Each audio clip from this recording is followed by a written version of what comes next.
chair.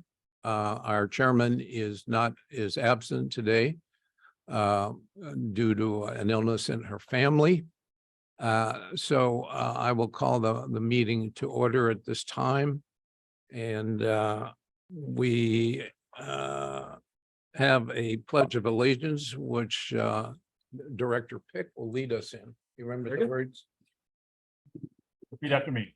I pledge allegiance to the flag of the United States of America and to the republic for which it stands, one nation, under God, indivisible, with liberty and justice for all. You need what's that? You need a roll call. Yeah. And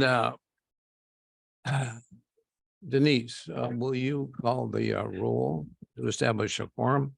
Director Pick, Here. Director Leftwell, Yes. Director Sabo, Here.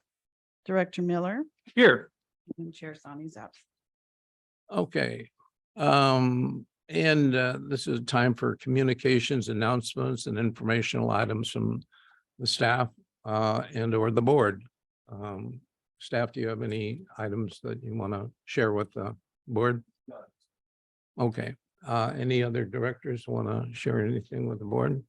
I have a couple of things. One, Director, our chairperson, Sani, has indicated that she's going to try to weigh in via phone during the meeting. And we've had a discussion, and apparently the Brown Act allows for that, given her circumstances as to why she can't attend, that being a family emergency. And so when she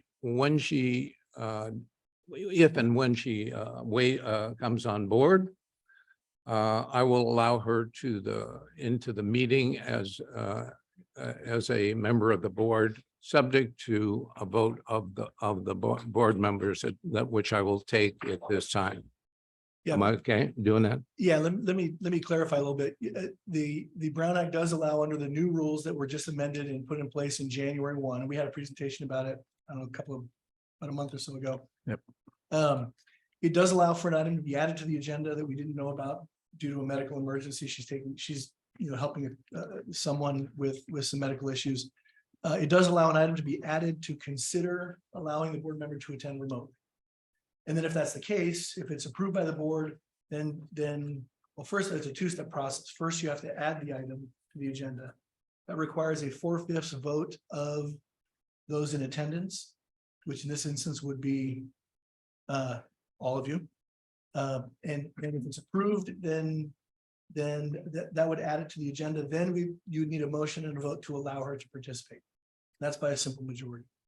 When she does log on, we'll deal with it. If she logs on at that point in time, we'll deal with it. We just don't know if Okay, and when that's. I get it.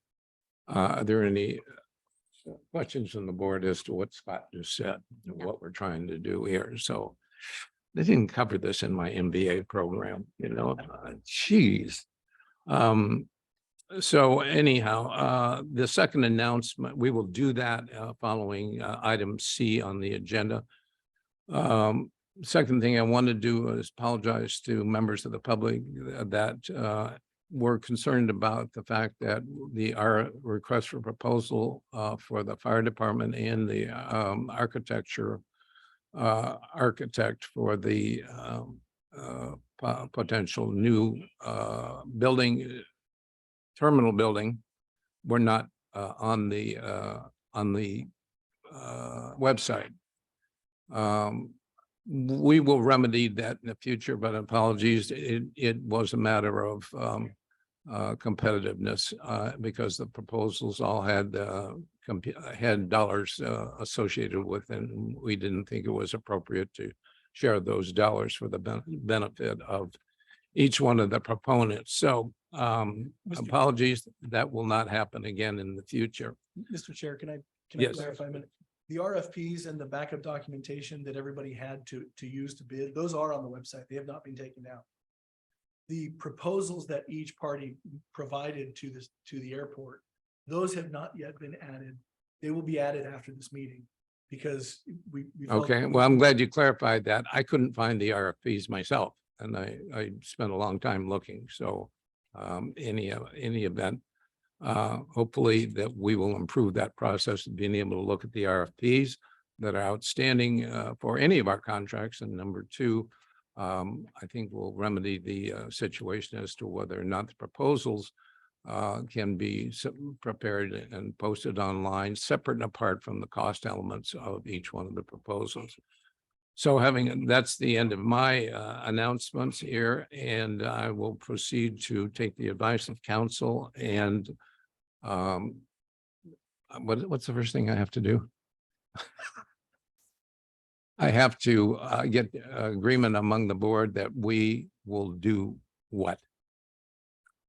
But I think the first thing you want to do is you need to get to the. Oh, an additional agenda item. Well, that will come if and when board member Sani comes online. Then we'll take a break, we'll deal with that item, and then we'll restart. We're going to do that ahead of time. I apologize to the public, but this is kind of new territory for us. Yeah, it would be easier because we don't know, again, we don't know if she's going to join, so it'd be easier to take care of it when she does join. Well, I hate to interrupt the process proceedings there. Is there anything wrong with us anticipating that she will join and go ahead and making that decision now? Do you see anything wrong with that? You can, again, it's the pleasure of the board. Okay, Yes, you'd like to do that. You can it's do my pleasure. Can I make that as an agenda item and bring it to the board? I think we need a motion. I'll be happy to make one. I'll second it. What's your motion? My motion is that we allow Chair Sani to participate as a member of the board if and when Now, he. Hang on 1 minute. Let me get something here. the first motion So- is to add it to the agenda. So let's dot the i's and cross the t's here. So the following item came to the attention of airport staff subsequent to the posting of the agenda for this April 5, 2023 meeting. Pursuant to Government Code Section 54954.2, staff is requesting that the board take action to add this item to the agenda. And the agenda item to add would be item number, where are we? Are we at D? D. So we'll add it as C1, just to put it in there. Add item C1. Amend the agenda to add item C1 as follows. Pursuant to the Brown Act as amended by AB 2449, the board will consider approving the emergency circumstances for one board member to attend this meeting virtually.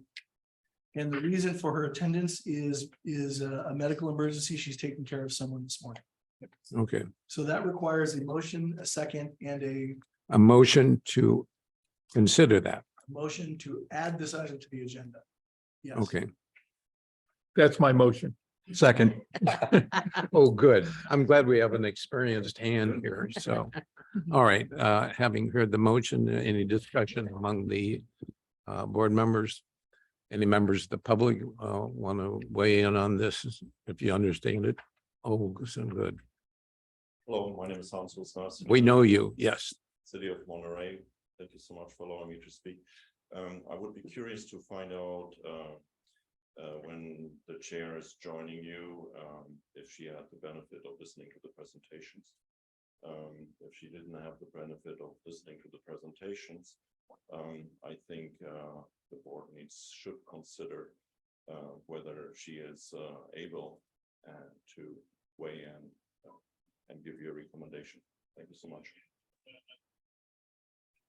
Okay, thank you for your comment. We will certainly announce when she is able to join in, and she will have the recording available to her.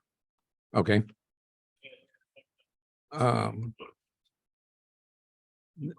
I realize that we have a lot of fire personnel here, but is there any way to kind of tone down the emergency calls or the calls between yourselves? Just as it's kind of a distraction. So if there's no further discussion, no further comment from the public, I will call for a vote on this motion. And don't ask me to repeat it. Director Pick? Aye. Director Leffel? No. Director Sabum? Yes. Director Miller? Yes. Okay, Okay, this matter did not pass, so she will not be able to participate. It What's that? requires, to add an item to the agenda requires a 4/5 supermajority, and you had a 75% vote. So it did not pass. So the item is not added to the agenda. She will Okay. not be able to participate remotely. okay, so if she I think it was her intention to wait, maybe join as a member of the public. Somebody has to block her. She can listen as a member of the public. She but just can't speak we don't, any member of the public can dial into Zoom and listen to the meeting. and not speak. Yeah. Okay, all right. Sorry for my lack of clarity on this. Okay, there is no agenda item C2. We'll move on at this point to the regular agenda items, and that would be items 1, 2, 3, and 4. And these will be presentations by the City of Monterey Fire Department, and then the a presentation by JJ Protective Services. At this, what will happen here is we will hear the presentations from both entities. And at the end of the presentations, before the board goes into deliberations about the presentations, the public will have an opportunity to comment on the fire proposal and the presentations themselves. I will call for that. What happened to my guide? That's okay. I think you're correct. Okay. I would point out and remind Chair that I did ask each individual presenter to Yeah. provide that courtesy for the other. So. Okay, and this is by our discussion ahead of time, we would ask that given that the City of Monterey is the first presenter, and it's somewhat proprietary information that'll be presented and competitive information, that any members of the ProTech team kindly excuse themselves until it's time for their presentation. Do we have any members of the ProTech team here? If so, raise your hand. Okay, or forever hold your peace. Okay, Or at least. Does that work for you? Sure. Yeah. okay. Yeah, and that would be what we would ask. All right, so having said all that, we will now move on to item D1, which is a presentation by the City of Monterey Fire Department. And we're running a little bit behind, but it was my intention to let you complete your presentation, then afterwards to take some degree of time to answer any questions from the board. This might mean that we spill over into past noon time, which I think for the benefit of the public is okay. So having said that, City of Monterey, who's speaking for the City of Monterey? So, good morning again. Good morning. Thank you so much for allowing us to present today our proposal. The City of Monterey has a long tradition in providing regional fire services. It started a long time ago when we worked on the Presidio of Monterey. And in 2014, I had the opportunity to join the airport district and our fire department here to celebrate the offering and the acceptance of services by our Monterey City Fire Department for the airport. And that collaboration started in 2014. And I think we put a cost proposal together for you that is interesting. I need to share with you, our firefighters are the best and the brightest you can hire. We have an excellent fire department that excels in so many ways. It's battle hardened. Over the past years, we had many incidents where we had to supply firefighters for fire strike assignments across the state. Thankfully, this year we didn't start off as early as we did in previous years. So without further ado, I will ask our fire chief, Gordon Panholzer, who is your fire chief, to present our proposal to you. And keep in mind, our firefighters are your firefighters. These were the firefighters we integrated in 2014 into our workforce, and surprise to all of us, most of them are still here on the airport. So with that, go ahead. Thank you. Good morning, members of the board. Galdens Panholzer, your fire chief, and I'm pleased to be here to briefly overview our proposal and then be available to answer any questions. All right, let's look here. Oh, okay. Okay, which button does it? Got it upside down. Oh, yeah. There you go. All right.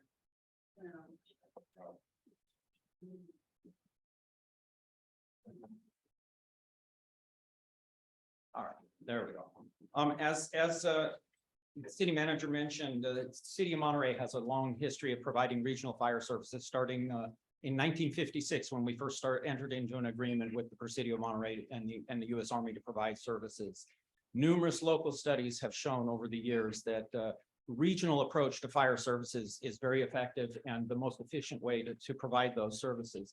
As a matter of fact, the recent, the 2020 Municipal Services Review conducted by Monterey County LAFCO, in there's a quote that says, in future goals or takeaways, it's encouraging all parties to continue expanding existing partnerships and dialogues as part of the ongoing effort to provide, to support improved EMS and fire services. So what we are here is suggesting that we have an opportunity to continue that partnership and improve.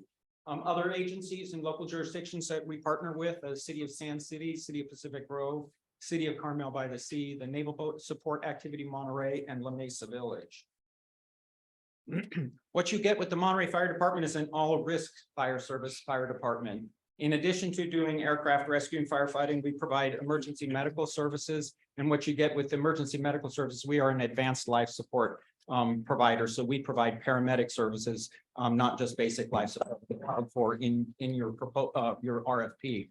And then we provide fire suppression, both structural and wildland rescue and extrication services, hazardous materials responses. We are part of staffing a countywide urban search and rescue team. We have a marine safety and rescue program, which we have a boat out on the bay. So I know that's part of the airport master plan, and the airport's obligations is to ensure if something goes in the drink out there that we can, and we are prepared to respond to that alongside the Coast Guard. And we have experience with and ability to do large scale incident management. In addition, we also provide non-emergency services. We've been providing the airfield inspections out here and certainly intend to continue doing that. We provide full-scale fire prevention services, community risk reduction and public education services, CPR training. We've provided that for your police department on a regular basis. We have a really unique asset in our community emergency response team. That's a group of volunteers that are trained to support us in emergency operations. So in large scale emergencies, they come out and provide a lot of support services, and they can field up to about 50 people, 60 people will show up within about 20 minutes, half hour of being requested. And then certainly, as we have been providing for the airport, we have a fleet services division in the city and provide mechanical services with a certified emergency vehicle technician on staff. 10 years ago, we made a commitment. We made a commitment to provide to the Monterey Regional Airport excellent fire and emergency services, but we made another commitment, and that was to your former employees that were Monterey Airport District employees. And we made a commitment to be a good employer for them. And we've carried out that commitment for the last 10 years on both fronts. And as Mr. Uslar mentioned, we still have a majority of the employees that came over from the airport are still with us. And many of them have continued to work out here at the station because they know it well. As a matter of fact, the last bullet there, amongst our current employees, we have 165 years of providing service to the Monterey Regional Airport. So far above and beyond anything that anybody else can provide. For brothers right. Yeah, yeah, exactly. We've been providing service longer than flying's been around. Good point. So our employees are your employees. Some of them were actually employed by you, but we are part of your staff. Your RFP requested that the provider has its employees standing in the shoes of airport personnel. Well, we've been doing that for 10 years, and some of our folks have been doing that for another 20 years prior to that. We know the airport and we know its operations. We have an excellent relationship with your staff here. We work very closely with operations, and I know that they have intimated that they hope that we continue to provide the services here because of the excellent working relationship we have. We provide services above and beyond what your RFP calls for at no additional charge. Planning for and providing for staffing of special events. We've been here for what used to be called the McCalls, and now as the Motorlux, we're out here part of the planning team right from the beginning to ensure that the event gets pulled off safely and efficiently and works well. We work very closely with all your other tenants as well, the major providers, the fixed-based operators. We have excellent relationship with them, and we've been working together with them for many years.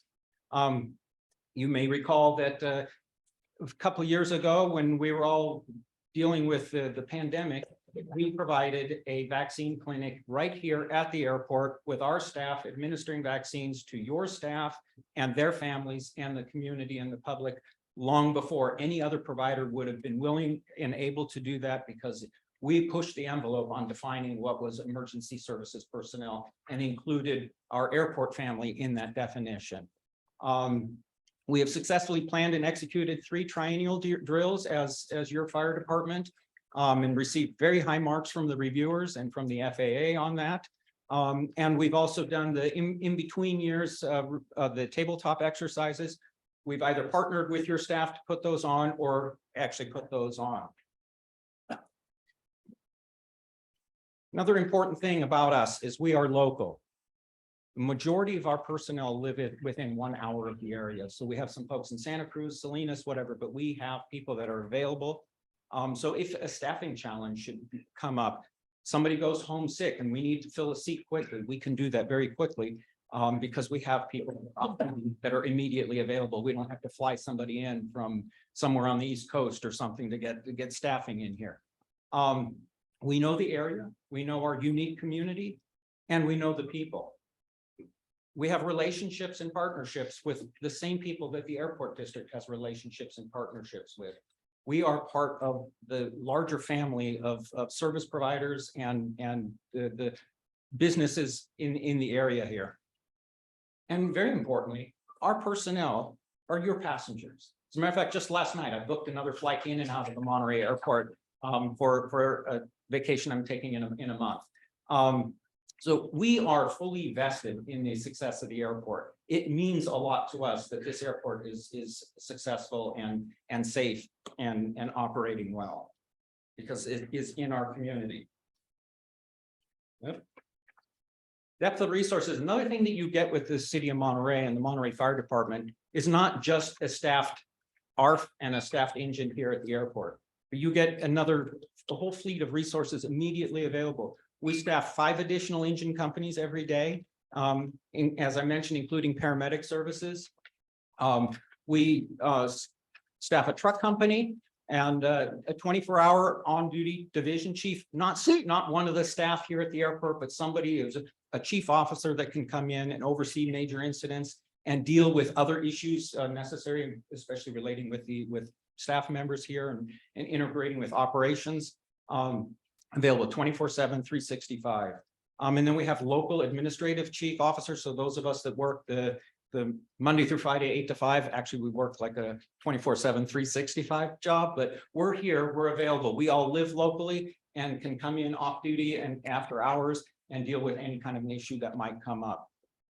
We have existing, current, long-term mutual aid and automatic aid agreements with all local fire agencies.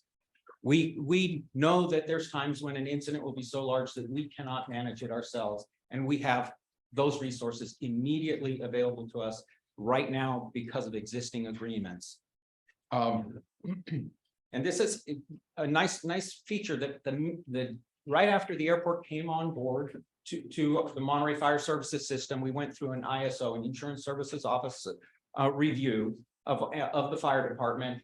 And the airport's fire service rating went from a 4 to a 2. A 1 is the best you can get. So, and insurance providers look at that number as an indicator of how much they charge for a premium because of the level of protection that the airport has. So the insurance that you pay on this building is in part driven by the services that you get from us, the price it's driven by that.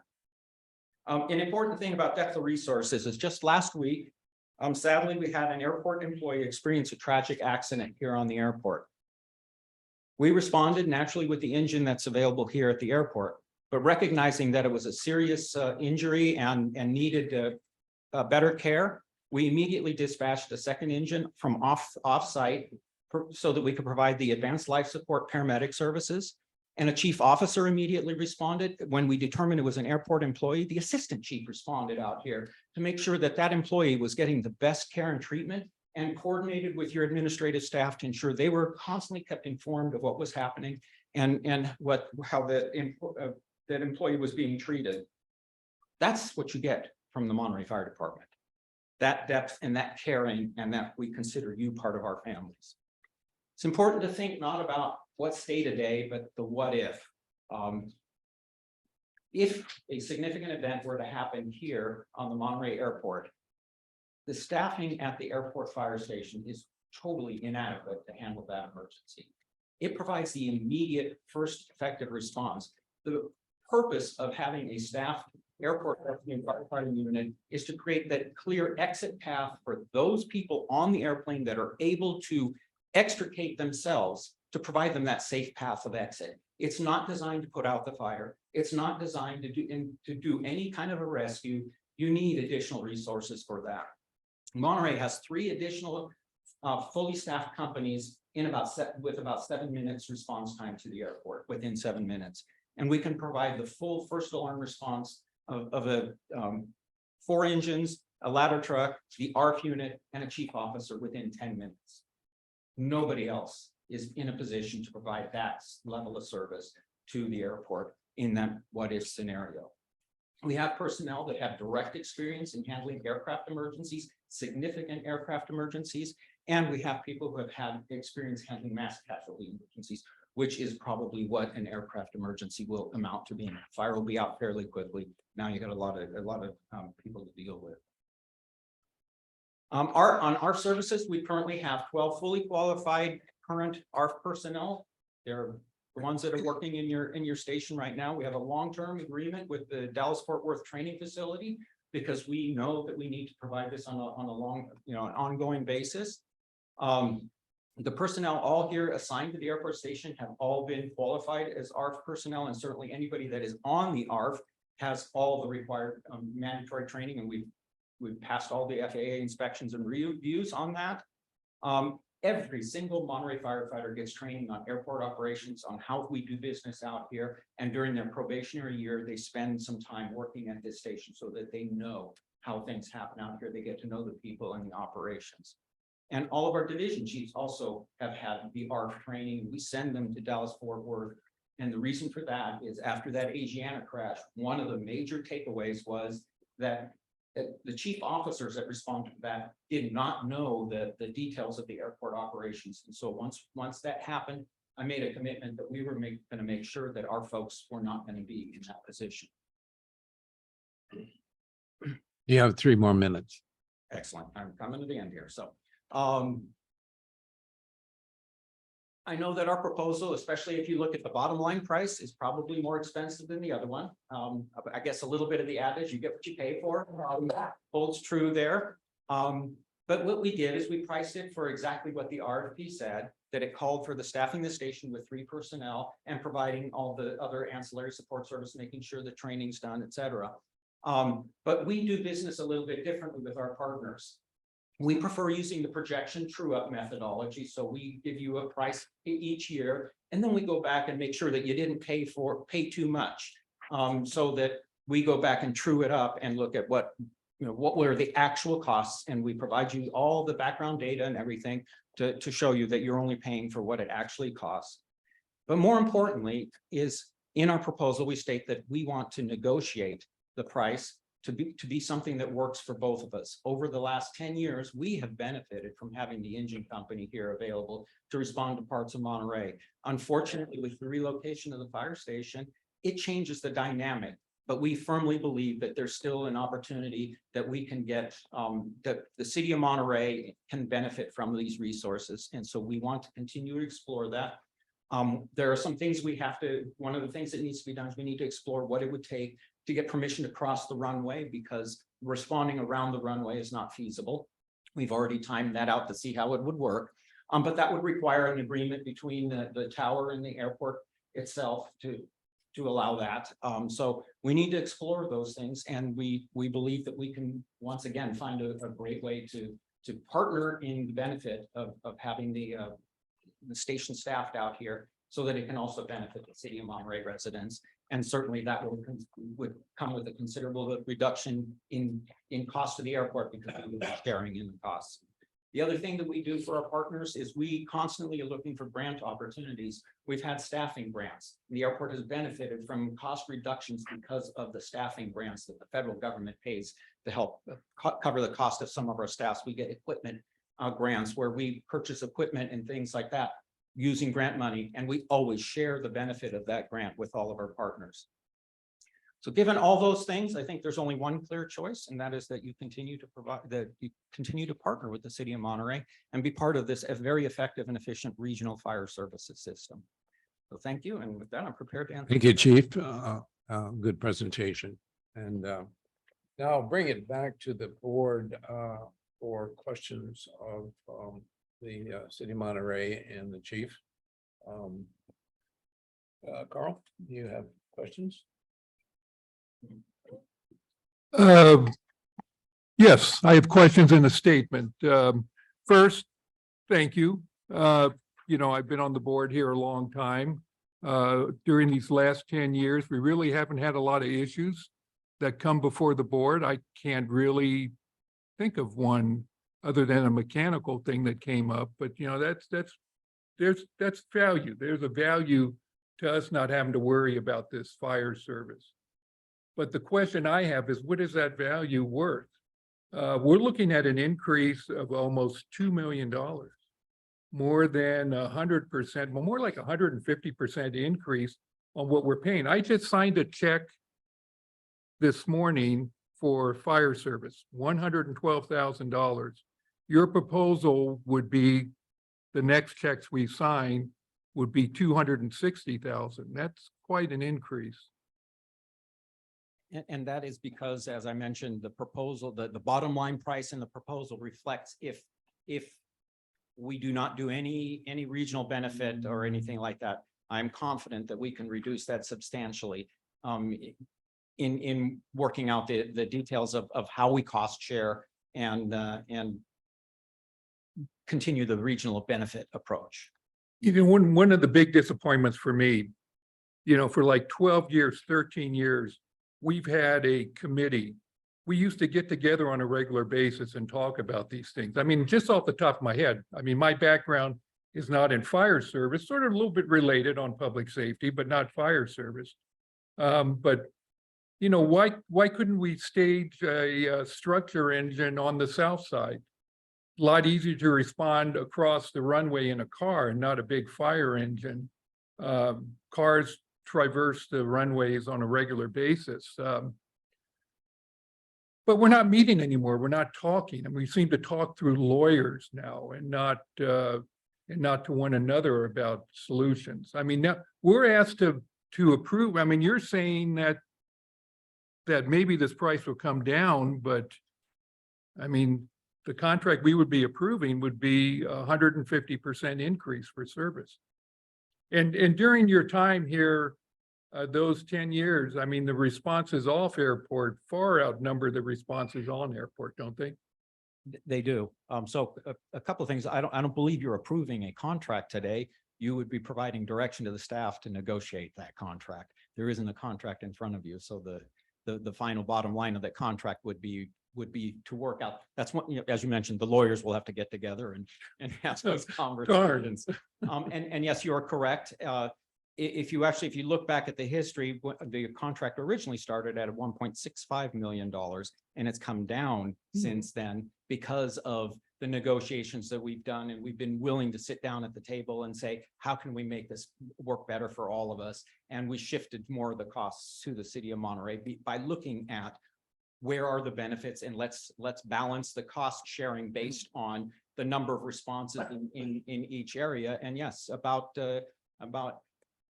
5/6 of the responses from the station were in its current location are into the city of Monterey or off airport property. That would probably change because of the change of the location of the station, but I'm still confident that there's a fair number of responses that would be off property, and we'd be willing to apply the same formula. Thank you.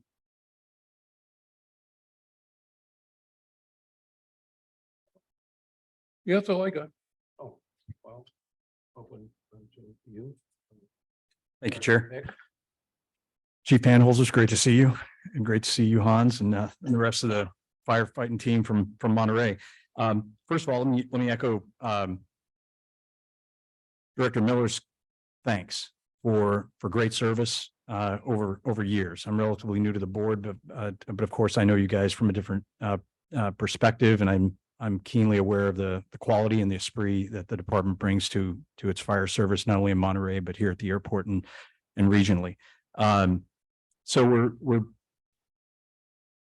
we're faced with having to give direction to staff based on the proposals as submitted. The proposals as submitted are pretty significantly apart. I think what I hear you saying, Gaudens, is let's keep talking and see if we can get to a better price point.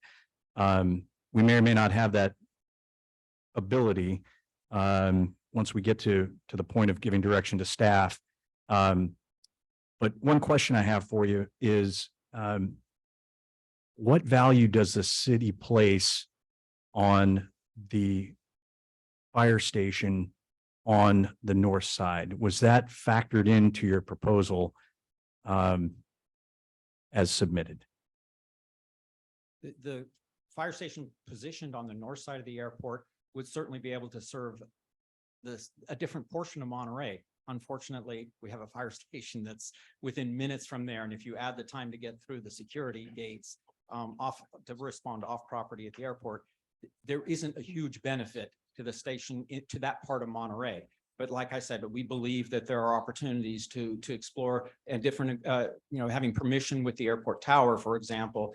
And my understanding is that involves an agreement between the airport district and the tower to allow for us to respond across the runway. And it could be only during certain times of the day or something to that effect, in which case then the new location doesn't add substantial time. It would probably add about 45 seconds response time to serve the same areas that the station the south side station currently serves. So there could be a good value to that. We're also open to having conversations with other neighboring jurisdictions. I know that the city of Del Rey Oaks has been approached in the past. We've already started some dialogue with the city of Del Rey Oaks to see if maybe there's an opportunity to make that station closer now to our Ryan Ranch area and that part. But those are conversations that still need to be had. And that particular one would be probably one a little further in the future. But certainly we're always looking for opportunities to provide the regional approach and service. With respect to the price in the contract, I've been involved in numerous RFPs looking for consultants and service providers to provide service. And it's typically, the process is almost always find the one that's going to do the best job for you and then sit down at the table, regardless of what the price was in the contract. How can we get to the price that we need to get to? Do that all the time. That's common practice in public negotiations and public contracting. And so that's why I'm saying that certainly is would be the appropriate way for us to move forward with this. Thanks, Chief. Appreciate it. That's all I have, Chair. Thank you. Director Level. Good morning. Thank you. Thank you. I guess I was really puzzled by, and I've sat here now for 14 years and I've sat on some other public boards. I don't think I've ever seen though an RFP that was like, hey, this is kind of what we're thinking, but we'd love to negotiate. The bids and the RFPs that I see are pretty set, like this is what we're going to charge, this is what our cost is. And so it's sit down and weigh them and see. We're, I have a financial background and we are financial stewards of public money. So it's important that we make good decisions for the entire community, because if we overspend in one area, it suffers in another area. And that's always important, I think, to all of us, that we make sure that we keep our eye on the ball. So I'm just puzzled of why it was, I guess, had so many holes in it. I'm sorry that you feel that way, that the proposal had too many holes in it. As you may recall, when I first became the fire chief in the city of Monterey, the RFP process for the fire services at that time had just been completed and the city of Monterey had been selected. And my first job here, my first significant job here was to work very closely with, at that time, Director Tom Greer and Scott Hoover, to work out, and you guys had hired Citygate Associates, and we sat down and we talked numbers. We talked about how do we get to the number that the airport needs to get to, and how do we make sure that we cover the basis and we do what we need to do. That wasn't based on, that's what we did. So we negotiated the details of the contract, including the dollar costs and how the things were going to be costed out, so that the airport was getting the deal that they would need. So, and if I may add, you're looking at a contract for professional services. And first of all, when you do a contract for professional services, you are inclined not to look at pricing as the primary concern. This is not a construction contract where you apply low bid for construction, or when you buy an ARF, you look for the ARF provider and select the low bid. This is a professional services contract that you select first and foremost who you think is the most qualified respondents. And then as part of the selection process, you sit down and you discuss the RFP or the proposal. That's standard procedure when you are hiring professional services contracts, at least in the city of Monterey. And you sit down and you discuss, how can we take off cost? Have we really considered everything? This is in other words, standard procedure. The idea that Director Miller brought up with the fire engine stationed on the south side is one of those ideas that then are part of the actual making the contract final and agreeing on the final price. So I hear what you say, Director Leffel. I just wanted to throw in this differentiation of the notion, because this is a professional services contract, and as such, absolutely open for negotiations. If you have a construction contract, you want to work equipment contracts, low bid will prevail. First and foremost, you have to look at the quality of the service, and you get what you pay for. So along that line, I think when we first did the contract with Monterey, and I was all for it, because I think it really gave the opportunity for our firefighters to join a larger organization where they had more upward mobility, they had more opportunity to cross-train and other things. I think it was a win for everybody. And for me, it was like the best thing we could give our employees was to put them in a larger group. But with that, I think our first contract, was about 1.8 million. It was higher than it is today, because as you trued up, you found that, I guess, because I'm not involved with the true up, is that we had paid maybe a little more. So therefore we would have a reduction over the next 3 or 4 years as we leveled that out. So I understand that the 1.3 that we're 1.4 that we're paying now is probably not an accurate number, because part of that reflects a catch up with some other past payments. I'm understanding all of that. But even at that, when we look at the numbers, and you have full insight into what everything costs here because you're here. So I was just flabbergasted at the huge increase in price of what it went from even before we had a reduction to what it is today. I just have to say, that was just like, wow. So I too kind of consider the value of a brand new station that is state of the art. I think you all have been suffering in a less than state of the art station.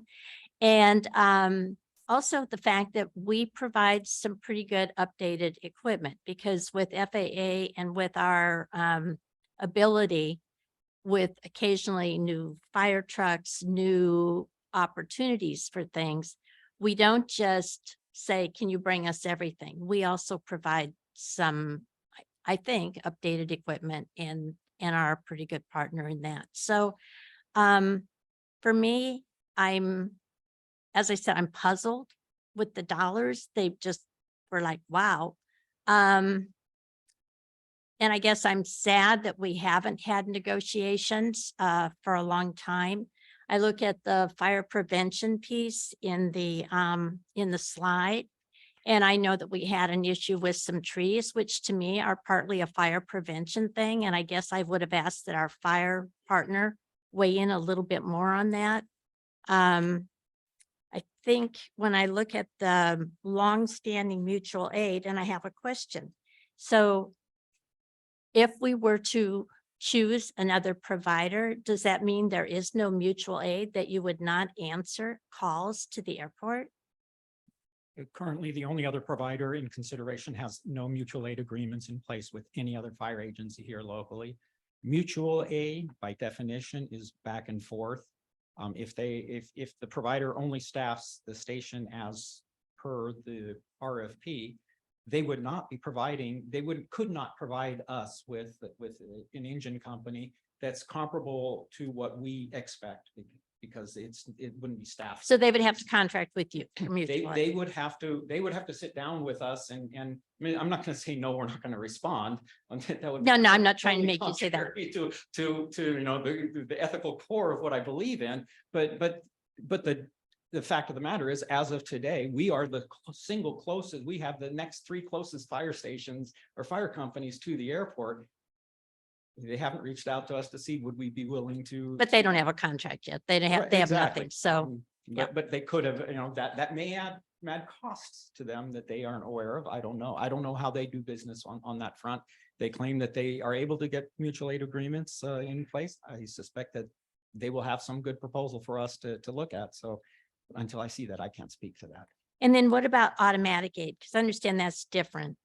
Automatic, the difference is essentially mutual aid is something that we request. So Okay. if we have a large incident here, we get automatic aid because we have an agreement with the city of Seaside that every time they get a structure fire, we'll send them 2 engines. And every time we have an incident here at the airport, and there's certain other types of incidents, they automatically, so when we get dispatched, they're getting dispatched. It's all happening all at once. That's automatic aid. It's pre-set up, it's predetermined who goes to what incidents. If the incident out here is even larger and I need more resources, I pick up the radio, call Monterey County Communications on the radio and tell them I need another 3 engines. The mutual aid agreement we have with the Cypress Fire District, with the Monterey County Regional Fire, and with other local fire agencies, they will provide those resources. Okay. I want to make sure I understood that.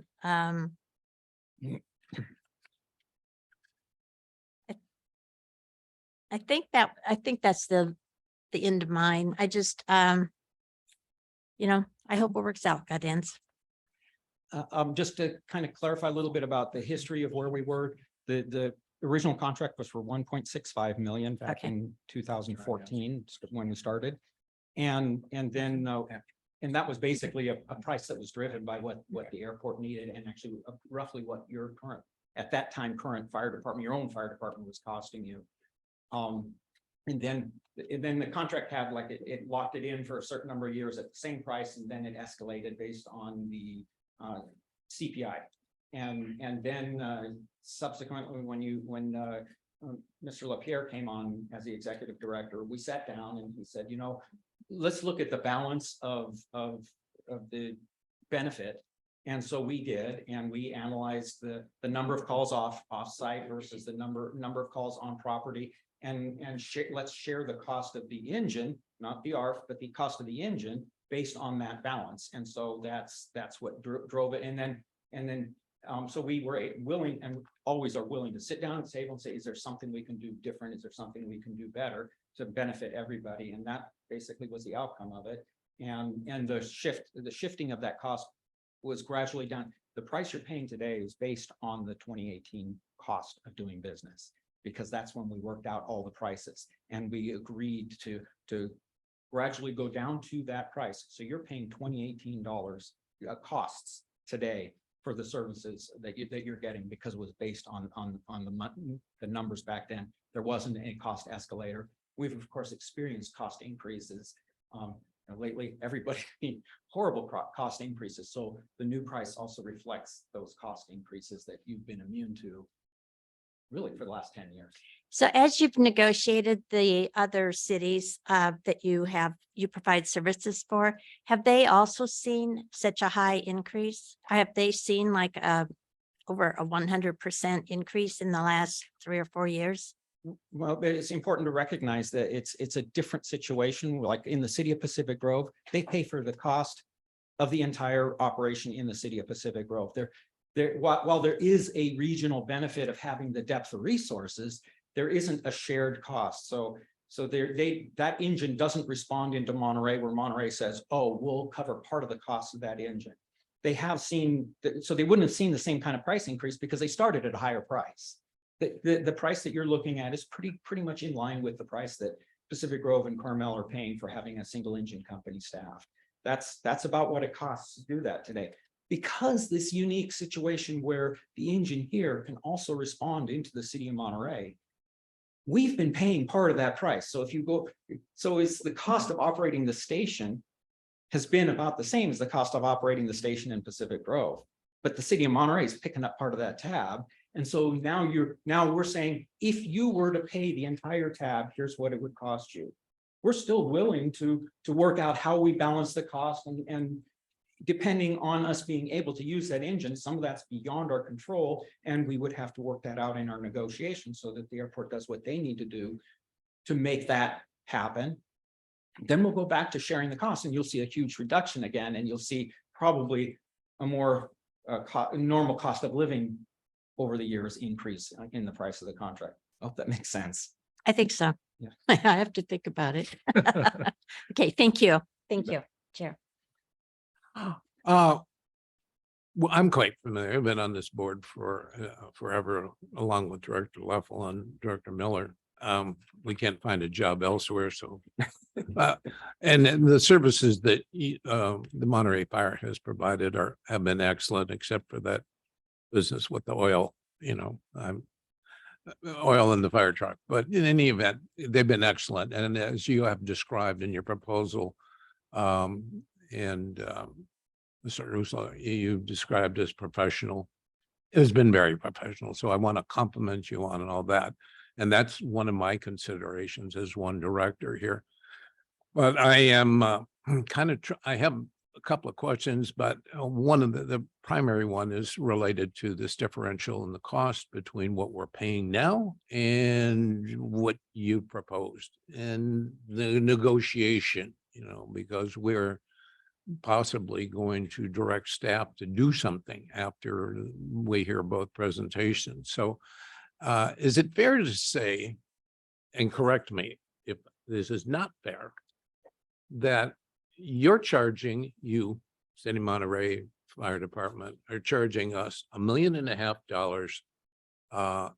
in addition to what we're paying right now just to have the fire station on this side of the runway?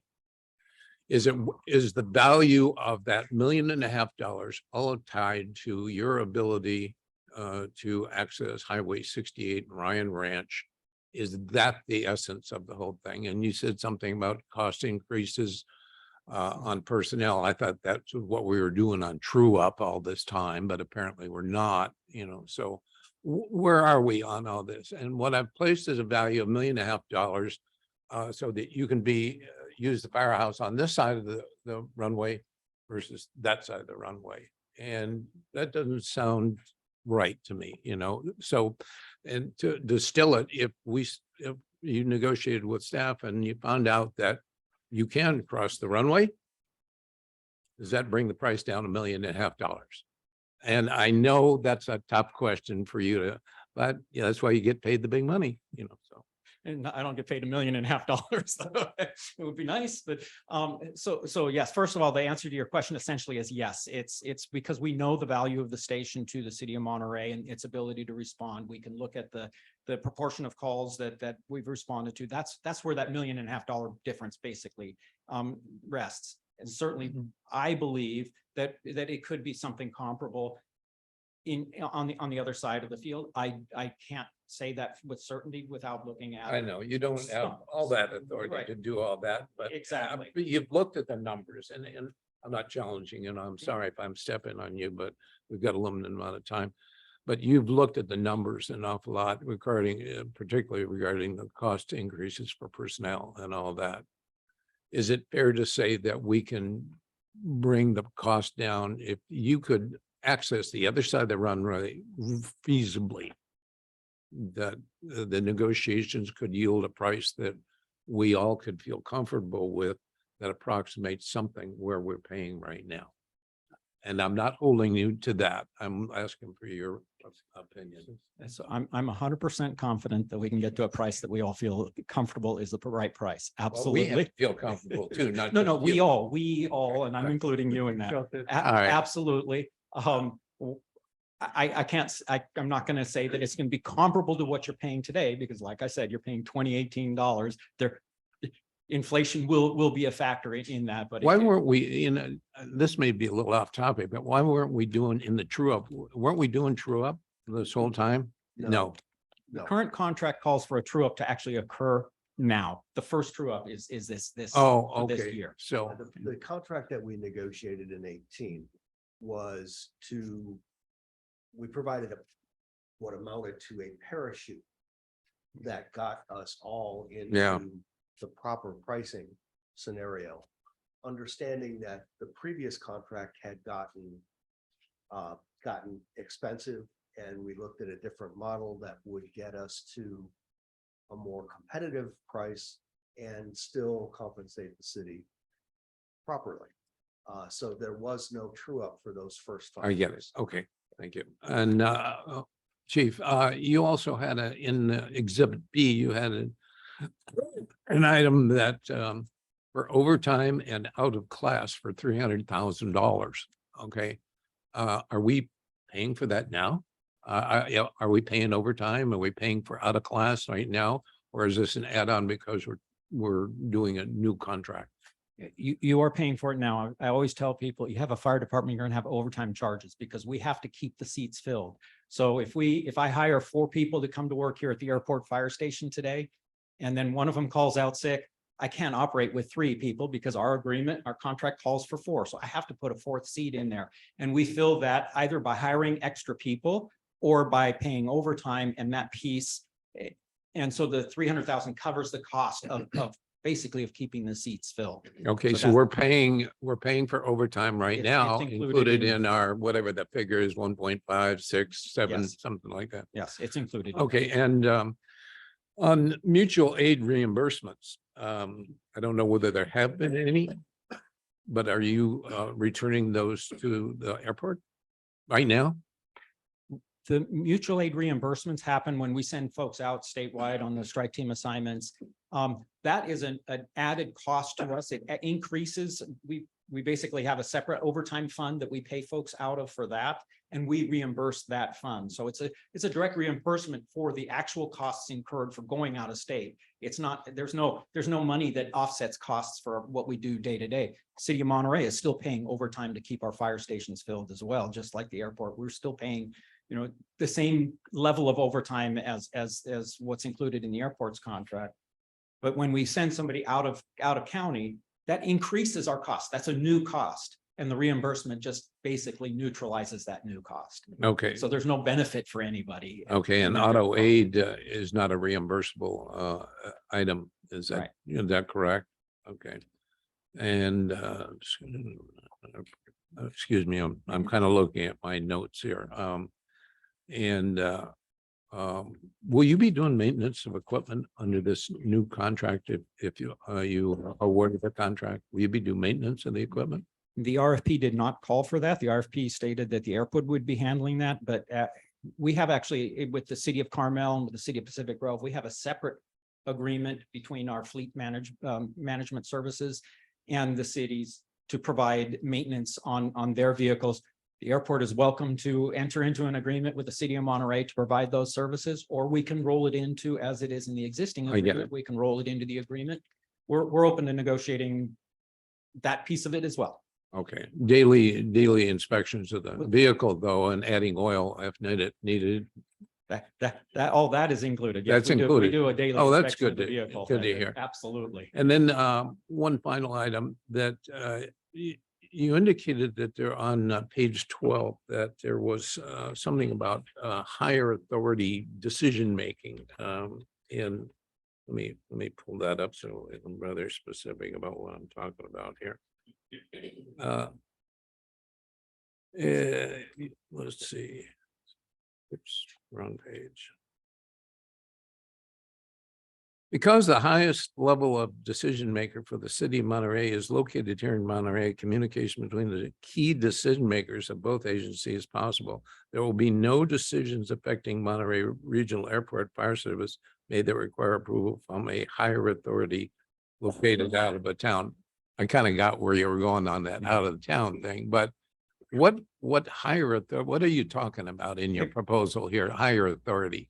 If Are you the authority or is? for most issues relating to fire services, the airport would be dealing directly with me. But if Mr. LaPierre wanted to sit down and have lunch with Mr. Uslar to talk about something, pick up the phone, they could have lunch today. Versus if you go with a national or international corporation, that person, the equivalent of Mr. Uslar, might be somewhere on the East Coast. You can't have lunch today because they're not going to get here in time for lunch. So that was the point, is that there are no other people outside of that. Okay, I get that I'm what you're beholden saying. to. And one final question, this is more informative. Most airplane accidents, crashes and all that really don't occur right on the airport here. You take off and all of a sudden you lose both engines and you're going into the bay. What, is that a city function to go out and send your rescue boats out? Or is that an airport function? And I'm talking about the existing contract and what would happen if you weren't selected to go forward as the airport provider. If an airplane comes down inside the city An limits, airplane comes down outside of the airport property. if an airplane comes down inside the city limits of Monterey, the Monterey Fire Department would certainly Will respond to respond. take It's not a care of that. mutual aid, it's, you know. okay. It's, yeah. Okay. Our city is next to an airport, and we understand that is one of the Okay. I just many wanted- risks that we face. For our consideration, it's important for us to understand because there aren't that many airplane crashes right on the airport. They crash when they're Correct. turning or they're, you know, they lose engines and all that. Thank you very much for a very professional presentation. I will go back and to the board and ask, are there any final questions?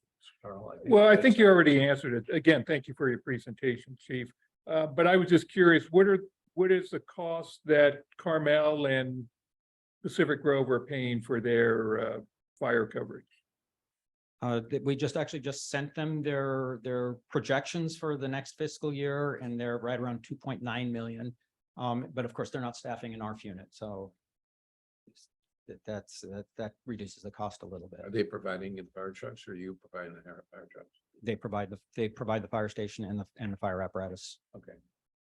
So I'm curious, why would the cost of staffing ARF be more I assume we're talking about 3-person stations at all 3 cities. That's correct. Well, we're not a city, but we're talking about the same Jurisdictions. number of personnel, aren't we? We are, there's an increased cost in our service because we have to roll in the cost of the training for them, for those personnel, which is not an insignificant amount to send them out to DFW and go through the school, as well as in order to be able to operate the two vehicles out of the station here, we have to have two drivers, and a driver is a little bit more expensive than the firefighter position that the other cities pay for. So that's the pretty much the delta there. That's why we have two engineers here at Yes. the, okay. Okay, thank you. Well, if the board has done any further questions, I'll open it up to the public and to, oh, I take that back. It's after the second presentation, we'll open it up to the public. And I want to thank you for your whole, everybody. I don't know whether you came to lynch us or what, but we've got a lot of people here, and everybody's a professional, and we thank you very much. You're very welcome. We Clearly, reach this is back an to- important item business in front of Yeah. you. Thank so you. We're finished. Lisa has logged on with her hand up. We gotta give it to Pam Lisa. Oh, Lynn's here. Okay. All right, so we're gonna just take 5 minutes before we go on to the next item. And I think we have Director Sani. Yeah, but remember the motion. I understand. Okay. She can listen. but she can't participate. So we should probably communicate that to her. Good. What did you do? We had a text message. Oh, you informed. Before we heard the city of Monterey's presentation, as a matter of courtesy, we would ask that the other proposer, other than Protect, the representatives from the city of Monterey, leave the room as a matter of courtesy for the competitive nature of this proposal. So is there anybody that has a question about that? Okay. Having said all this, you're up, and please introduce yourself to the members of the board. I think we've met you before possibly, but we have short memories, at least I do. Mr. Chairman. Yeah. That's on, Mr. Yeah. Chairman, members of the board, Is it on? director, staff. My name is Dan Deal, and I'm the regional fire chief of Protect Fire Services. And I'm based in Oklahoma City, so I'm not at the headquarters in Appleton, Wisconsin. So, and I'm the regional fire chief for all the western United States airports that we contract. Could you repeat where you're located right now? Oklahoma City. Oklahoma. Sure. Protect Fire Services is the premier provider for ARF services in the United States, North America. We're the largest provider of contract fire services in the nation. We're financially stable. We have a low overhead. We have a small corporate staff in Appleton, Wisconsin. We manage 25 airports right now, as well as several Boeing contracts and military contracts and general aviation contracts. We have been in business since 1974. Most of those contracts, we're still there. We're still in Green Bay, started nearly 50 years ago. Most of our contracts are over 20 years. We have airports indexes A, B, and C. Our staffing levels range anywhere from 6 to 35. Protect's primary mission, again, as I mentioned, is ARF firefighting. And one of the things that I can say, since I've been there 12 years with Protect, we've never failed FAA inspection.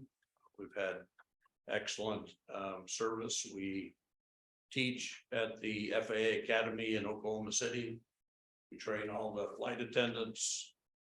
We do all the evacuations for the military and flight attendants in the United States and Macaroni in Oklahoma City. We are a certified fueling inspection company. One of the things about our company that nobody else does is we're a value-added service. We do anything on this airport as long as it's safe and it's legal. And that includes fueling, that includes runway inspections, that includes morning, evening, perimeter fence, that includes wildlife, includes op services. And the reason for that is that airports are not busy, okay, for firefighting. They need other things. Those firefighters need things to do inside the fire station. For me as a supervisor managing all these airports, I want them out of that station out there doing these things. I don't want them sitting over there in that fire station coming up with ways that, you know, I need to do something different. Okay. I want them out there becoming part of the airport. I want them over here in the terminal. I want them as putting on barbecues. I want them becoming part of the family of the airport. I don't want them sitting in the fire station. After they've checked their trucks out, operationally done their checks, I want them out doing what they're supposed to do, whether it's building inspections, fueling inspections that they have to do quarterly, whether it's training for FAA 139. We want them busy. Okay, it's just the nature of the beast. And that's one thing that we do that nobody else does. We provide those services and train our personnel at each airport. Most of those services we already know how to do when we get here, but every airport's a little different on how that operates. We're a value-driven organization. We're very strict related to our core values. Okay, and that's safety, service, efficiency, and excellence. And if you'll see that our safety mod, E-mod for workers' comp is 0.57. It's unheard of in the fire industry to have a safety mod at that. Okay, everybody goes home. We're safe. We talk about it till I'm blue in the face, till the chief's blue in the face. Firefighters know that we're going to come in and talk to them about safety. Safety costs you money, costs me money. Okay, and so it's very important that we talk about safety. It's not only safety to our people, but our fire trucks, the building, the fencing, the gates, the terminal, everywhere, safety. We strongly believe in customer service focus. Okay.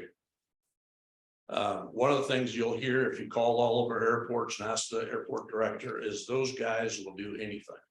Okay. And I'll give you an example of that. Okay. Janitors didn't show up in Oklahoma City. 36 gates at Christmas Eve and Christmas. Okay. So I didn't even have to ask, but the firefighters were over there picking up cups, running the vacuums, picking up garbage. And they did that 3 times a day for 2 days. Okay, Christmas Eve and Christmas. Okay, at the whole time we were in the index, we even had guys come in off duty to volunteer to help. Okay, those are the type of value services that we provide our airports because we're part of that family. Okay, we all go to the same barbecues. We go to people's birthday parties. We host all kinds of events in the fire station. Next week in Oklahoma City, they're having a barbecue and a competition for all the employees. Okay, so that's just someplace where you've been for 30 years. You get to know all those people. You get to know the directors, all the board members, all the staff, and that's really where what we are as a company. I think as well that one of the things that I want to talk about is if we're successful in this, I know mutual aid has been talked about quite a bit. We consider ourselves experts in this field because we have to be. Okay, I go to lots of different jurisdictions. I go to a lot of confrontational jurisdictions.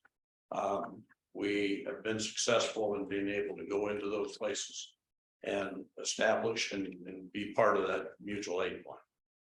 How we do that is fire service is full of egos. Okay, you gotta lose your ego at the door, okay? When I go in to talk to a fire chief, I don't look like this, okay?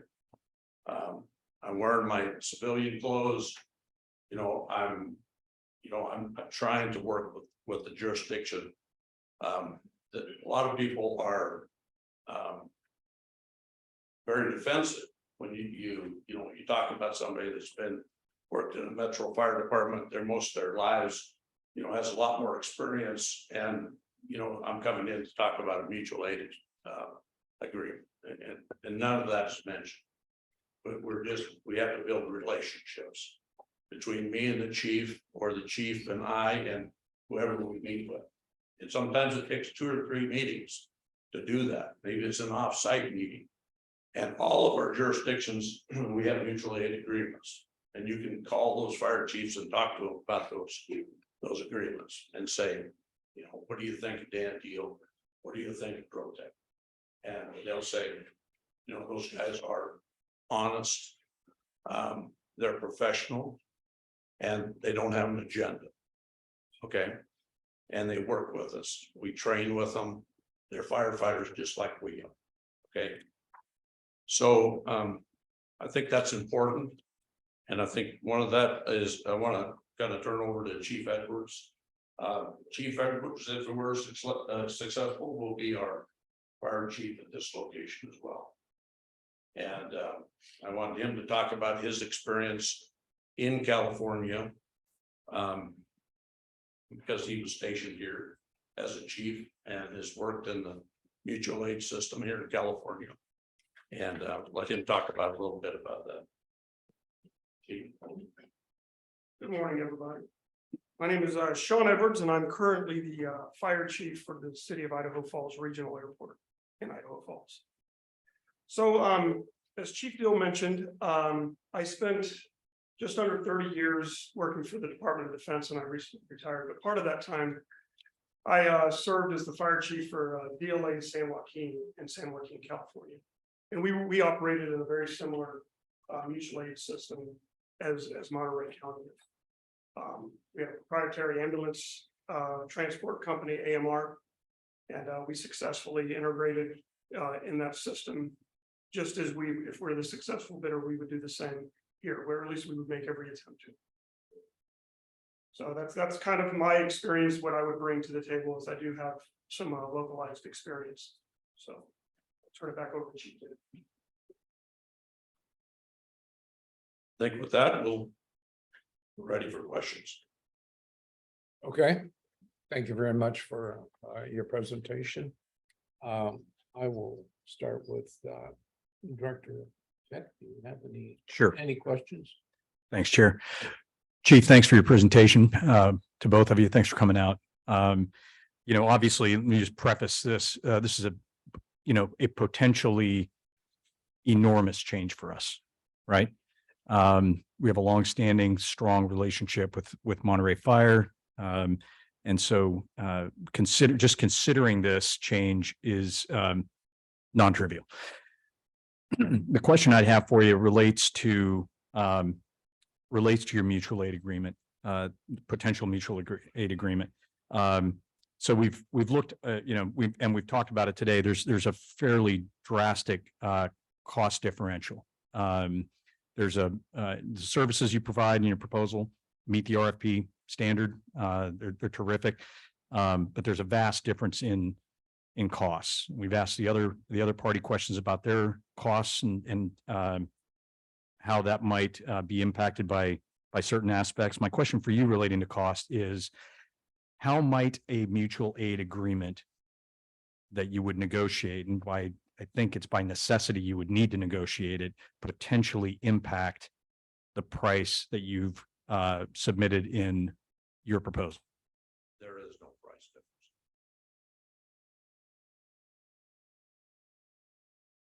Okay. That's part of our services. Okay. All right. Thanks, Chair. That's all I've got for now. Good morning. Thank you. Back to the mutual aid a second. as you go into areas that may not have neighborhoods that are receptive to you entering, how hard is it to negotiate mutual aid? I would say that it's, some places it's easy, other places it takes a little bit of time. If we're successful here, we'll probably start right away. We have, a plan, to try to approach, the county related to the mutual aid, program and begin doing that right away. We've never had, anybody reject that, by the time that we started the contract, we had those mutual aid agreements in place. Again, I think it comes down to relationships. I'm about me and the chief sitting down and talking about those things. We've never had anybody not respond. We've had, if anything, on my way here, I saw one of our engines out on the freeway handling a call for Oklahoma City Fire. So they must have been busy. So they called us and we sent our engine out on to a vehicle accident out on the freeway. It's some places it takes a little bit longer. I think training, quarterly training, if you'll see in some of our response plans, Oklahoma City, Tulsa, very large departments, 1,000+ members. It takes a little bit of time to do that, but we train quarterly. We bring in different companies and train. The guys get along great. If anything, it's an administrative level. If at the troops on the ground, we really don't find very many issues whatsoever. Maybe I'm naive, but it seems like it is all about the safety of the entire region. And so it seems to me rather a no-brainer, but then egos are always involved, unfortunately. How easy has it been for you to recruit personnel within a 1 hour response time when you come into an area? Pretty easy. Probably I'd say the only place in the country that we have a difficult time recruiting is at Mojave Air and Spaceport, because it's in the middle of nowhere and people, like to live someplace close to where they work. So that's about the only place that I'm aware of in the nation that we have trouble recruiting. So we recruit. If we're successful, we'll begin already. We already have had a lot of firefighters in the region here contact us about jobs here. So, we told them we can, we're not going to have them fill out an application yet, but we've had several people already contact us just because, people know me and Chief Edwards, and we're all over the country, and we hire a lot of military people, Marines and Air Force, and Army people that are retiring, and we're a member of the, the transition team that, brings military people into civilian workplaces. And we hire a lot of those people. So. Okay. How do you keep your workers' comp so low? Your injuries? A lot of, they'll say a lot of barking from Chief Deal, but we're on it all the time. Really, it's a culture. I mean, I've worked in departments that, every day we're taking out red doors and backing into something. And it takes a while, it takes a long time to change that culture. And you have to work on it. You have to believe in it. You have to really get the guys in the stations to believe in it. You have to get people in Mobile, Alabama, Calgary, Alberta, and Trenton, New Jersey, and Medford, Oregon, to believe in safety. And that you got to understand, if you're talking about pay increases for them, hey, every time you guys back that truck into the station, it costs us $50,000. And by the way, that was probably a 3 or 4% increase in your pay for next year. You know, what do you think about that? And they say, oh, yeah, that's right. So, you know, we have been very, very, very fortunate with our safety record. But believe me, we spend a lot of time out here. We start every day of our shifts with a safety brief. Okay. Might think it's funny, but we also do stretching every day because some of our people are older, and the more stretching they can do every time they get into a truck or get out of a truck, they have a potential to twist an ankle or twist a knee or whatever. So we start each day about a safety briefing, whether it's the weather, whether it's the high winds, hold on to the doors so the doors don't, you know, flop around and, you know, break the hinges off the door of the engine. It's something every day. And but fortunate, knock on wood, that we continue to be that way. And then you talked about the FAA inspections, that you've had a really good record. And then you actually do training Mhm. for other, Yeah, right. All the Aspects? inspectors are trained at the academy in Oklahoma City. So once they have a training academy, and so before they go out into the field, learn their, you know, start doing their inspections. They come to Will Rogers, and we put on a training course on, you know, what to look for in your training records, when to be suspicious, when they're pulling your leg. We show them how the trucks operate. We show them all the new foam testing equipment that's available on the market, so you don't put foam on the ground. We show them how those work, how to read foam graphs, how to make sure that they're, you know, doing blow down tests on their dry cam on their trucks. We teach them everything about their fire station. And of course, we have a first class facility in Oklahoma City because of that. And we have a lot of staff associated with that, but Oklahoma City Airports believes strongly enough in it that they want us to do that. And we're at Mike Monroney a lot. We respond to Mike Monroney about 3 times every day. They have about 12,000 people there that work there every day. So Oklahoma City is a very populated area, probably without passengers, about 45,000 people during the day. It's the only federal prison on city property in the United States.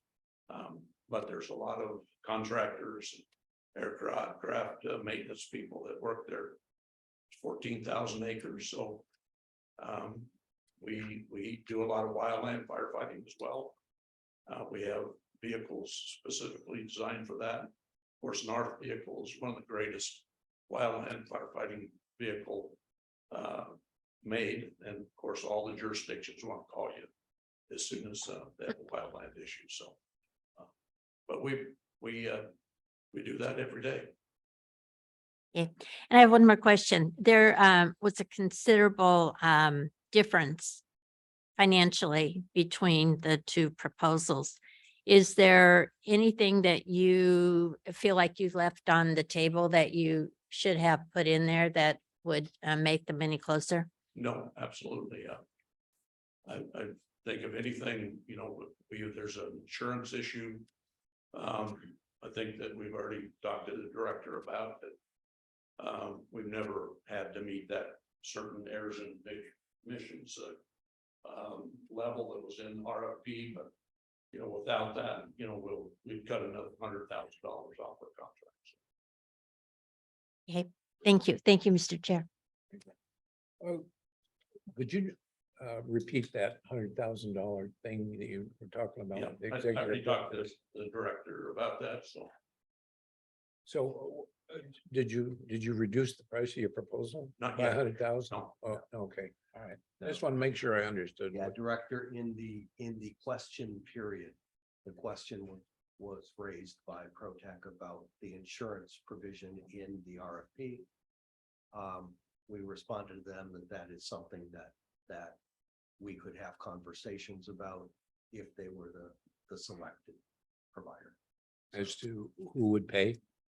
Paid No, insurance? it's a specific kind of insurance, errors and omissions. I'm sorry to interrupt. I just wanted to clarify what I thought I heard you saying. I got these earplugs in, and so. You're done, Marion. Carl, I'm up. you're up. Thank you for your presentation. I do have a few questions. First one is for Chief Edwards. You will be the fire chief here? Yes. Does that mean you're going to live in this area or will you commute? Find an area, within, 30 to 40 minutes probably. Okay. And this will be your only station of overseeing? You won't be overseeing other ones? No, sir, I would be solely responsible for. Okay, thank you. So you provide off services for other airports in California. My understanding is how many, 2 or 3? Two, yeah, currently, Mojave Air and Spaceport and, Carlsbad. I saw you just turned in a proposal with mutual aid, talking about other places getting mutual aid. Your other 2 airports, do they participate in other 2 airports in California? Do they participate in mutual aid agreements? Yes, My background is in police, law enforcement, not fire service, but I have a son who's a firefighter or an engineer now. He had to go to, I as a police officer had to go to a state academy, and no one in California can be a police officer without going to a similar academy. I understand rules like that sort of exist for the fire service correct, here in Monterey. So this is a state standard, not a federal one, correct? right, And you would hire people that would meet those state standards? yeah, all of our people meet IFSAC, Pro Board or DOD requirements, which exceed those requirements, so they're all a minimum of IFSAC, Pro Board, DOD, firefighter 1 and 2 EMTs. Okay. And it That's would a be, basic function for all of our sites anywhere in North America. but there is a state certification process and they would, Yeah, the and firefighters you would hire would meet that certification? yes, And that would be a big part of any mutual aid agreement is that the people you hire are adequately trained and to respond. correct. 3-person station, are you going to be able to respond off airport that much or how would that work? Well, there's 2 ARF trucks, so if the city had a flammable combustible overturned tanker or something, they needed Yeah, mil-spec foam, which again, mil-spec foam is the only place in this region that you'll find it. Most fire departments don't buy it because it's too correct, expensive. yes. But the Navy uses it, the aircraft industry uses it because it has great knockdown capabilities, plus it actually has a foaming capability. So you can provide a vapor over the fuel that's on the ground. So I would expect that any jurisdiction here that would have one would call us and we would transfer a firefighter over to that vehicle and we would respond. But you would still be able to offer services here Yeah, you'd always stay in index. and index is 2 firefighters? Is one firefighter with the RFQ. That's Okay. correct. Okay, sounds good. I know I had other questions. What's your typical employee that you go to hire? I mean, where are you drawing these people from? I would assume some may be retired firefighters in the retirement system that couldn't work for PERS. PERS is our state retirement system. Yeah, it varies. We have a lot of younger guys who get out of the military. We have a lot of firefighters who are interested in aircraft firefighting. And it really just depends. I would say maybe 50% of them are military or have military experience where they have a lot of the certifications from the military. So But they're all very trained, very certified, all EMTs. A lot of them have, a lot more certifications than just firefighter 1 and 2 and EMT. If they're military, they have, a gamut of qualifications from instructor, inspector, officer 1, 2, 3, and 4. And a lot of states don't even offer that. I don't know, does California offer that? A lot of states don't offer, beyond a firefighter or fire officer too, so. What is the average tenure for a ProTech firefighter? How long do they typically stay with you? Well, I would say that, we have employees that have been there 40 years. And in Oklahoma City, because we hire such qualified people, that the chief in Oklahoma City a lot of times tries to steal 3 or 4 of our guys every academy. So the chief Kelly in Oklahoma City as well was a ProTech employee. He was a firefighter at Will Rogers when he first started, and he went to Oklahoma City and went through the ranks, and now he's the fire chief in Oklahoma City. So he calls over and he thinks it's funny that he's going to hire some of our guys, but he knows that our guys are very well trained and they have good qualifications. So that's the only reason that a lot of times that we lose people is they go to Oklahoma City or to Tulsa. The pay you listed, that's your top step, right? You would hire them at lower steps than that No, typically? that's the pay that we hire them at. And Okay. Does it have salary ranges or they just have No, one straight fee? that's Well, what they get paid. when they get that's- here. That's kind of unique. Okay. Okay, well, thank you so much for coming down and for your proposal. Yeah, appreciate it. Okay. I have a few questions, Chief. Okay. And, do I call you Chief? Or no? Chief, you can call me anything you want. Well, no, when I first saw you guys coming here, I thought you were one of my Navy colleagues, that came to beat me up. I'm an Air Force person. Thank you for your presentation, and it's a big deal for us. Any change like this, big deal. So, and we may ask questions that are a little naive, but you were listed a whole lot of these certifications. And I'm just not clear that all of those certifications are resident right here, right now among our current provider. Are all of those certifications required by the FAA? No. Or, I mean, where does all the, you rattled off a whole bunch of them. Where'd all that come from? Well, what happens in our organization is we truly believe in educating our people and providing certifications, because it drives who we are and our professionalism. Okay. So we have several master instructors through Oklahoma State University. That's who develops the curriculum for firefighting and our firefighting, and we have people who sit on those committees. So in our organization, we have several of those master fighters and trainers who train our people. We put on these IFSAC courses at our facility in Oklahoma City. We also work with Texas A&M at TEACS. We do also at Lackland at our Boeing facility. We teach those courses as well. So a lot of those people come in with the minimal qualifications that we teach those people, because we have in our organization, we have people who are certified and accredited to the highest level in the fire services.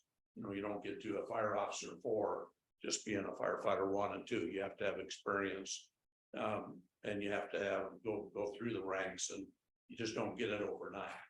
And so it takes time to do that.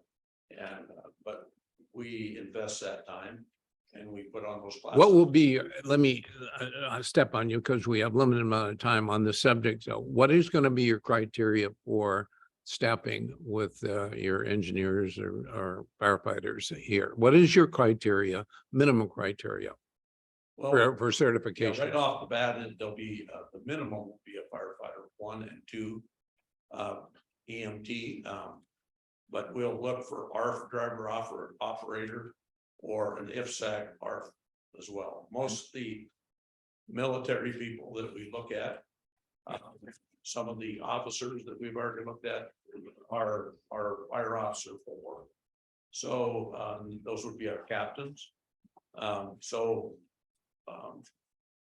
don't think we'll have any problem exceeding the minimum qualifications for our personnel. Okay, I'm not a fire guy, so when you There's a lot say of interest. those people that you would hire will all meet what the FAA minimum criteria or the insurance company's criteria, whoever it is, It would be a Protex.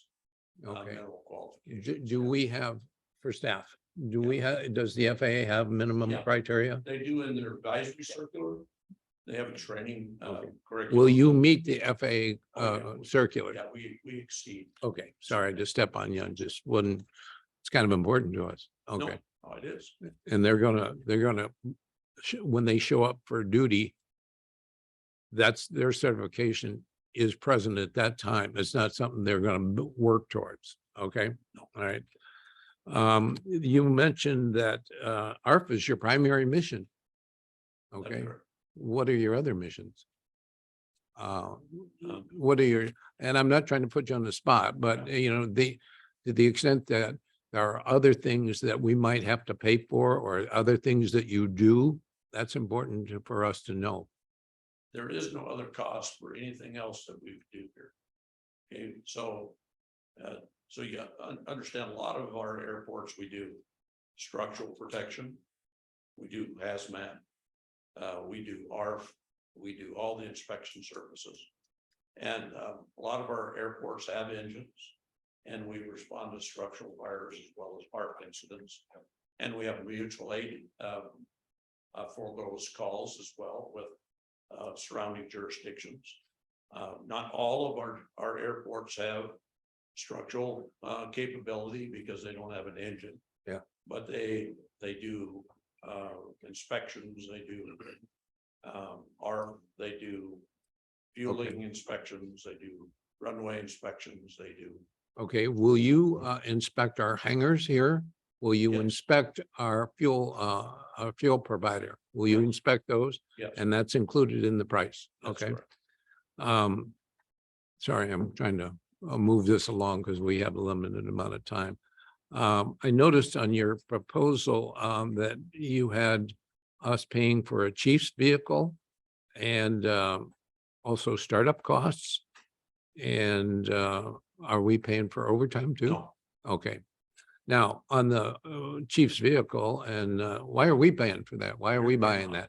Yeah. Oh, did I misunderstand? yeah, no, We're not paying for the, no, we are. says Per- chief's vehicle, $14,700. We're not paying, you're. Can not I get one of those? Why am I seeing that? Just Clara, help me understand that. I'm not sure what you're looking at. Your I'm looking at the cost to provide ARF services from Protect.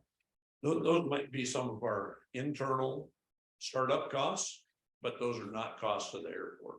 Those are Protex costs. We have startup fees because we'll start about 30 days before the contract, so we'll be here about September 1st to start our training. And so a lot of those startup costs belong to, or all of those startup costs belong to Protect. And we do that at every site that we do. I wish I understood better. Do you have a different document than I have here? I have what they provided us. Okay, and this, and this is important because we're going to be having to discuss this afterwards here. And it says pricing breakdown. Are you familiar with that? Yes, That good thing? And the wages and salaries and salary and benefits and all the normal things, but it had a chief's vehicle, a startup cost, and it seemed to all come to a total of $1.7 million. yeah. So where am I misreading this thing or any of us? Yeah, those costs are not, startup costs and the vehicle are not a part of that 1.7. Not? Okay. So there is no breakdown for the 1.7 million. There is, because this is a pricing breakdown. There's no other, you didn't provide a breakdown for those costs. There is a breakdown in that document, Director. Okay. I think it's beyond that. It's the full page where they list all of the staffing costs and everything. I'm not sure what you look. Okay, Give me a moment to look at it. yeah, He's looking at page 5. Please.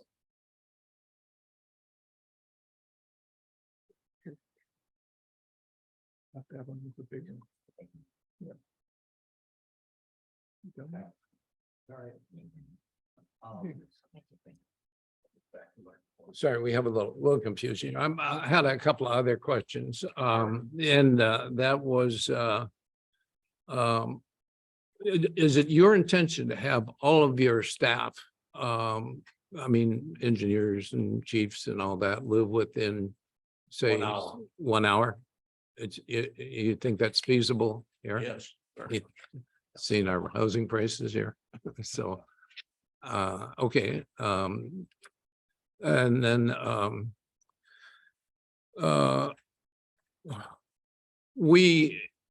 the vehicles need daily inspections, and major maintenance. I kind of get it that we're responsible for major maintenance.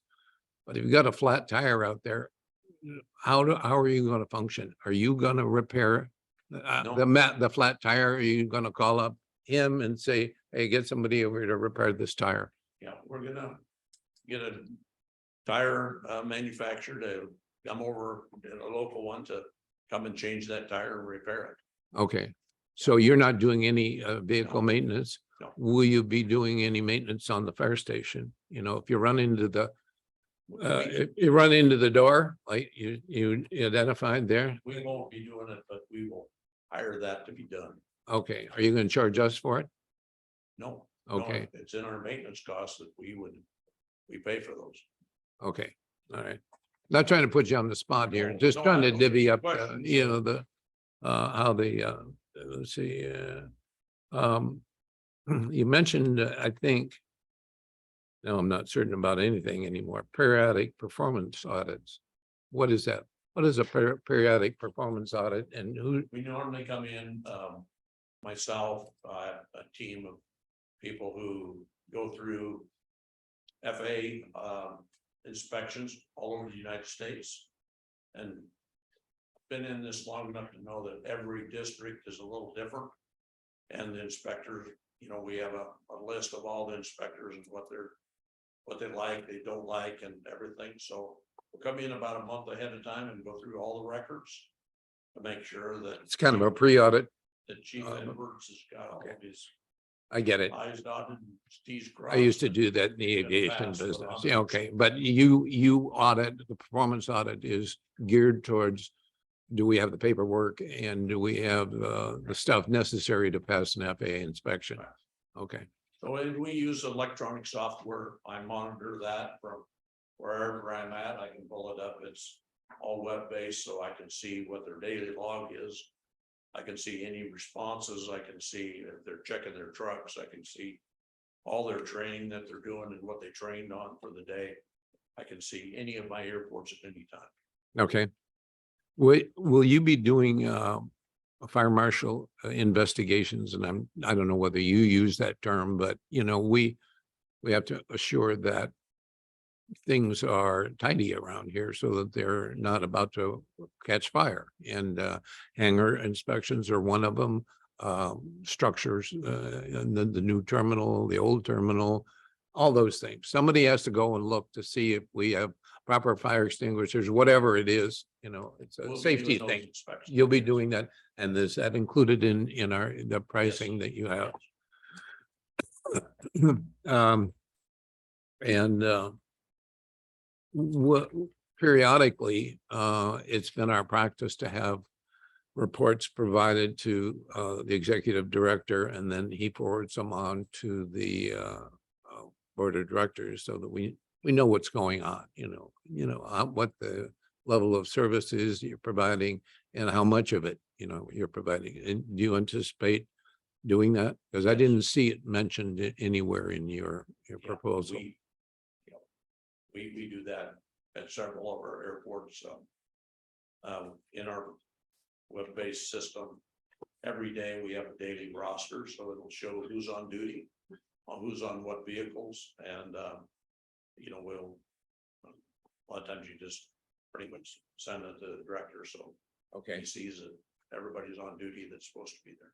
Okay, I'm going to ask a rather sensitive question here, and I'm sure I won't phrase it correctly, but I think the mutual aid function is not a mandatory thing for our surrounding jurisdictions here. You do not have a collective bargaining unit in your company. No, we have several. Oh, you have collective bargaining We have already. collective bargaining agreements, Teamsters, IAFF, machinist union. We have collective bargaining agreement. Will you, the fire personnel here be part of a bargaining unit? That's not up internally to you? That wouldn't be up to me. That would be up to the employees if they decided that that's what they wanted to do. But they won't come in in a bargaining unit. Okay, but elsewhere in California, you have bargaining units. No, not in No. California. And do you have them in Idaho? They are not. Where do you have bargaining units? Oklahoma City, Tulsa, San Antonio, Calgary, Saskatoon. Okay, good enough. Now, here's what the sensitive part comes in. You're asking mutual aid from our surrounding jurisdictions here, who all have bargaining units. They're all represented, and we respect that, and I'm sure that you will respect that. But given that you may not be have represented employees here, is this going to be difficult to negotiate mutual aid? How, and if you had experience where it was difficult elsewhere? No. The factor that they're union versus not union is no factor whatsoever. So I've never had that issue, ever. And one thing about the fire service, and I've been around a lot longer than most, so one of the first things I can still remember when I started was that we respond to anybody. Okay, doesn't matter who you are, to any jurisdiction. So when you start determining and standing back and saying, geez, I don't think I want to go over there anymore. Okay, well, that isn't the fire service. Okay, none of these guys in here will admit that they're not going to respond to one of the jurisdictions because they're a union or non-union. Well, I'm talking about negotiating a mutual aid agreement or an auto aid agreement. Chief isn't going to say, we're not coming to the airport. Okay? He couldn't last 2 days in his position if he was to say that. Okay, Okay, politically, you can't decide who's going to get service and who's not going to get service. okay, Everybody gets service. thank you. Mike, can you help me with what my misunderstanding about the pricing proposal here? I wish I could. It is there. You are reading that correctly, but the discussions that we had with ProTech did not include that. So that may be a subtraction from that 1.7. Okay, Yeah. so in terms of your proposal, it's all public information now. Yeah. So your proposal is 1.73. Okay, is that correct? That's correct. Okay. And we don't have to buy you a vehicle or buy No. him a vehicle. No. He's gonna bring his own 1972 Datsun with him, okay? Number 14,000. All right, thank you. And do any members of the board have additional questions? No. Okay. All right, and I'll open it up to the public now. We've heard two presentations. Thank you very much. Thanks, Chief. Thank you. We're finished you with for your coming. presentation. Open up to the public. If the public has any comments on this the two proposals that we've heard. Okay, please, you've got a 3-minute time limit here. You don't have to leave if you don't want to. Okay. Good morning, good afternoon. Thank you. Please state your name. Rick Rodewald. I'm here in two facets. Number one primarily is I'm a citizen of Delray Oaks and I live in the condos right on the end of the runway. So adequate fire protection is a very big concern based on what your decisions you're going to make and what's going to be provided here. The other thing I need to tell you, I'm 42 years in the fire service. I retired from Monterey in 2006. So I want to get into the mutual aid part. Mutual aid, like the chief said, Gowden's, it's provide and take. It's not mutual if you're not going to be able to provide the needed coverage for all risks, not just request in the R for overturn fuel tanker. It's being able to do structural firefighting, wildland firefighting. And again, I want you to focus on the term all risks, not just one risk. The other issue I see, if the staffing is 2 on an engine company and 1 on an R,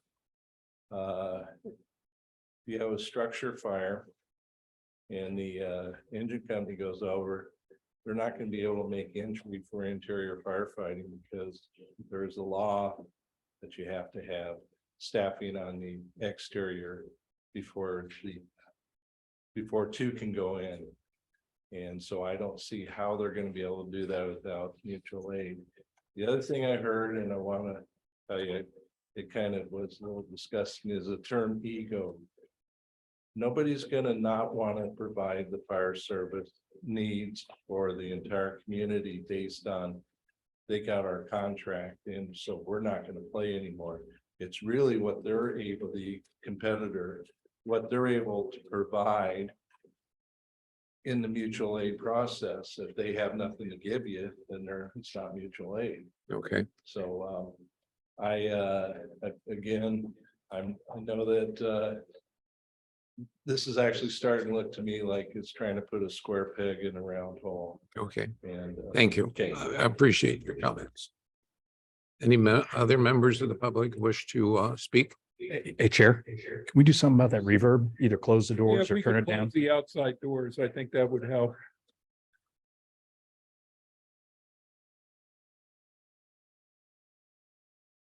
Thank you.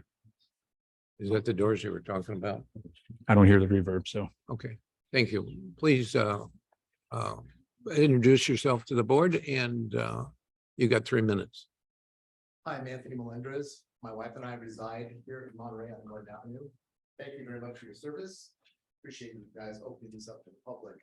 And as a concerned resident here in Monterey, I heard both presentations, and I'm quite concerned that you wouldn't be heavily leaning towards our fire department.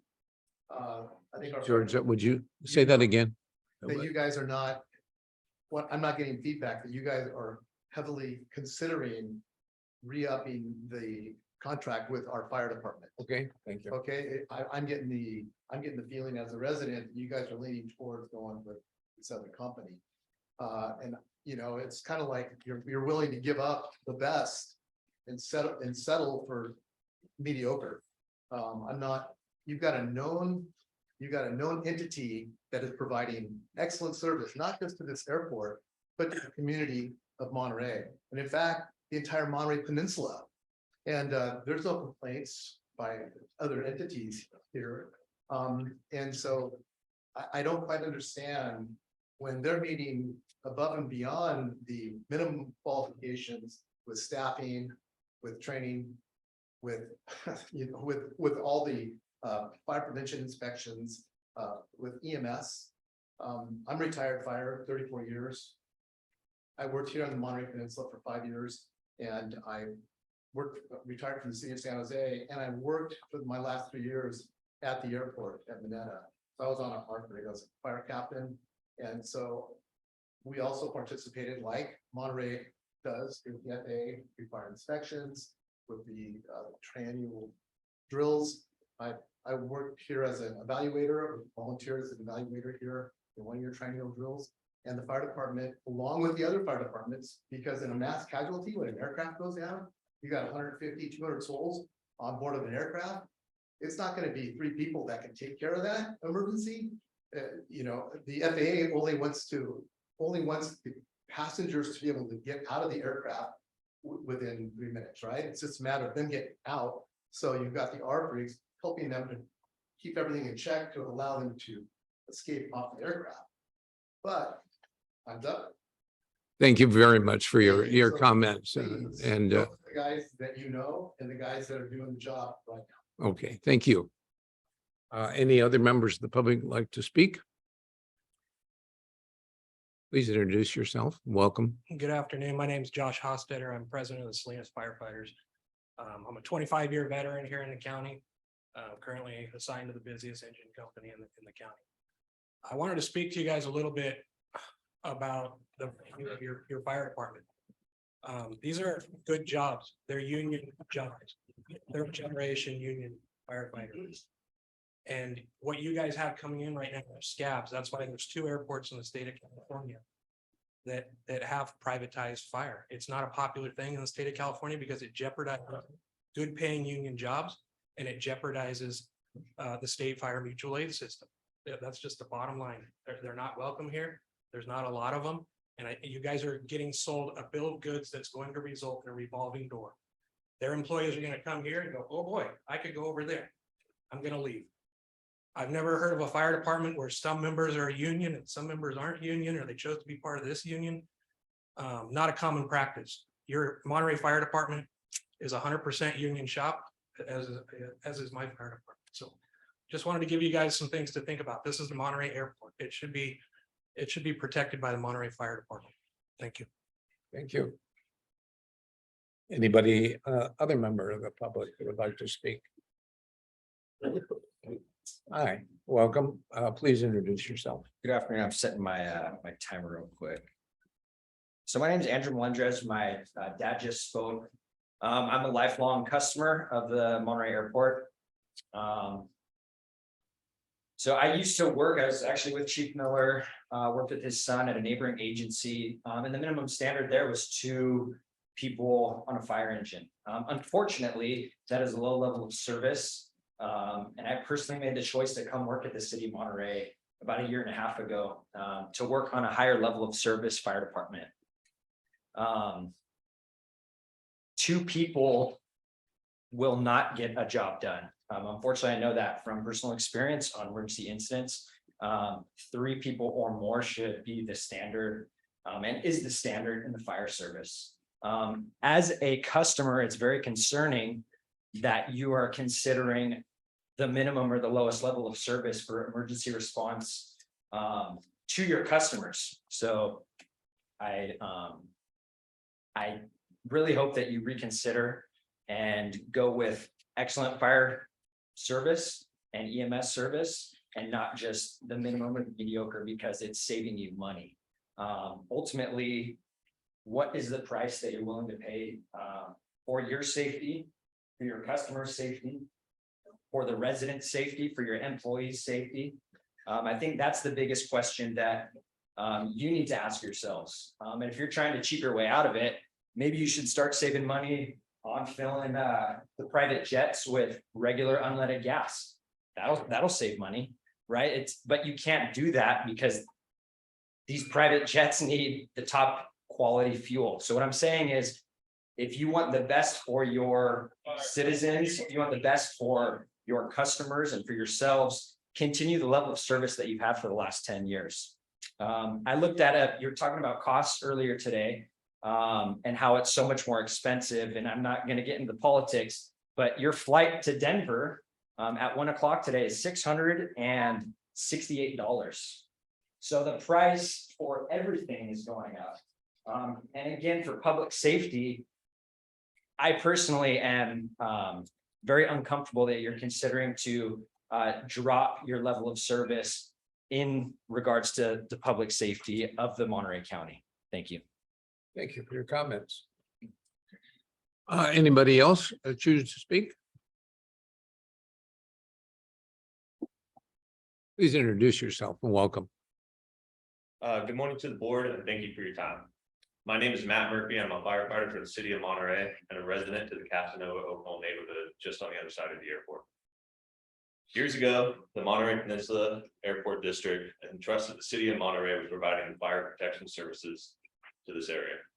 The Monterey Fire Department gained the employees of the Monterey Airport Fire Department with the merger years ago. These employees, who are still with us today, as the chief mentioned, have over 165 years of combined experience. They, along with many of the other firefighters, know this airport inside and out. Things like infrastructure, airport staff, the risks and hazards, policies, procedures, etc.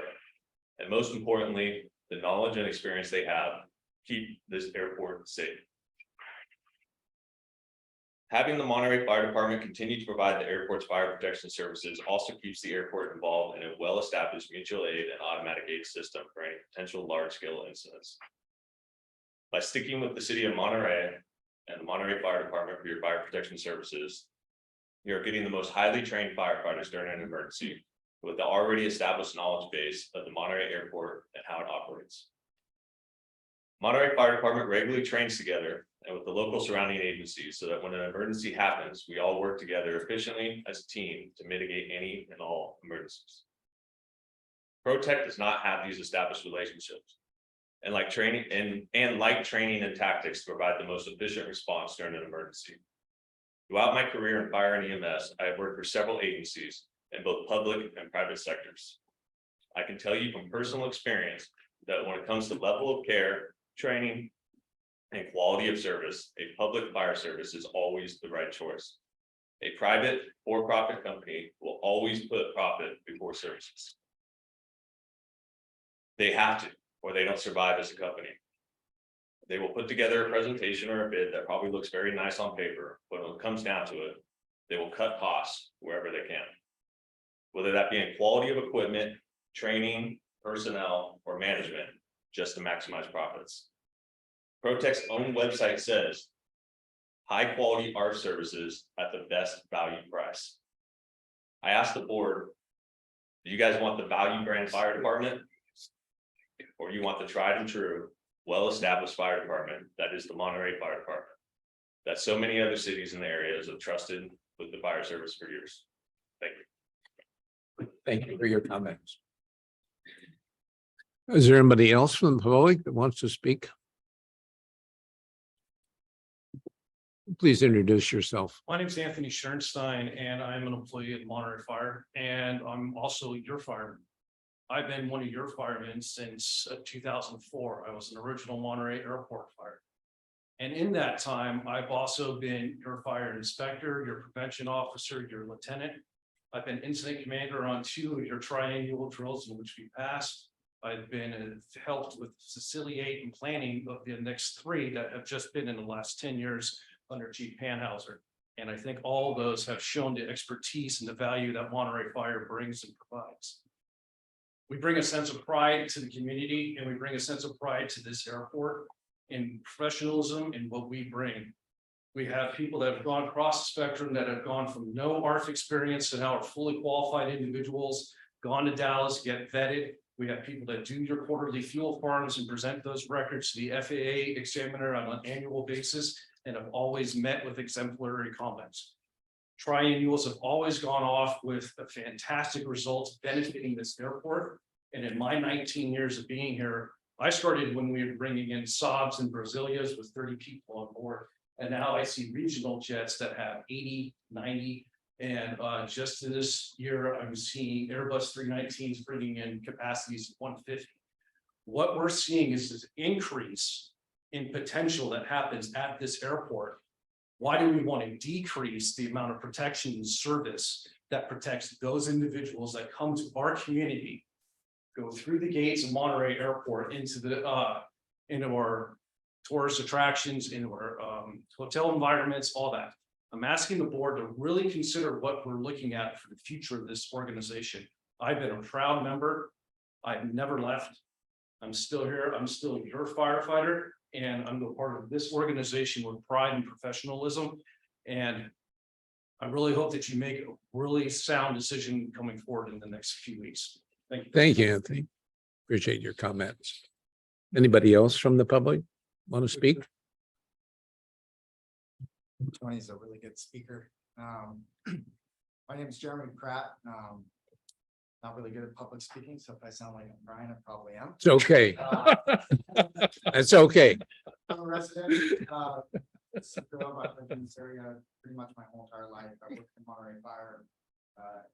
As just like Andrew, I came from Monterey County Regional Fire. I had the opportunity to work with Director Miller's son, and as an officer at Monterey County Regional Fire, I understood the complexity of the mutual aid system and how that pertains to what we can provide. I just want to read to you from the top before I get to that.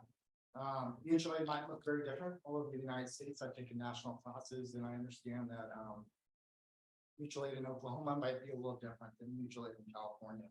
But for Monterey County specifically, in Section 8, number A, procedures for providing aid in Monterey County, the responding agencies is to provide the resources requested with a minimum of 3 personnel, 1 being an officer, and 1 may be in an acting capacity.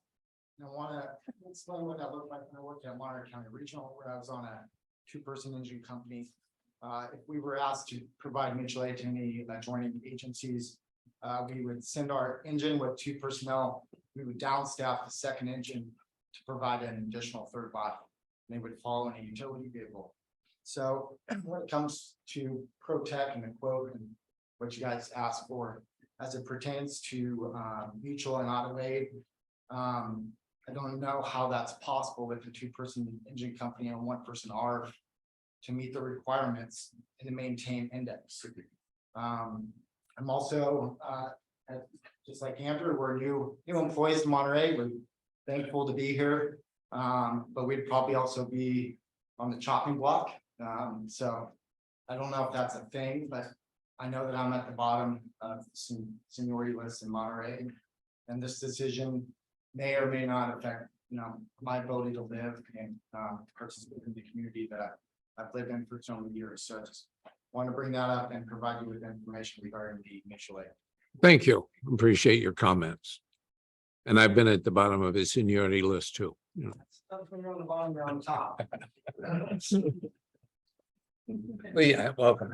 Please introduce yourself. Good afternoon. My name is Ross Pounds. Good afternoon, directors, staff, the Monterey Peninsula Airport District. Like I said, my name is Ross Pounds. I'm the Monterey Firefighters Association Local 3707 president. I represent 78 firefighters employed by the city of Monterey that stand committed to the Monterey Peninsula Airport District. I'd like to begin by saying that we respect the RFP process and the opportunity to exercise fiscal responsibility.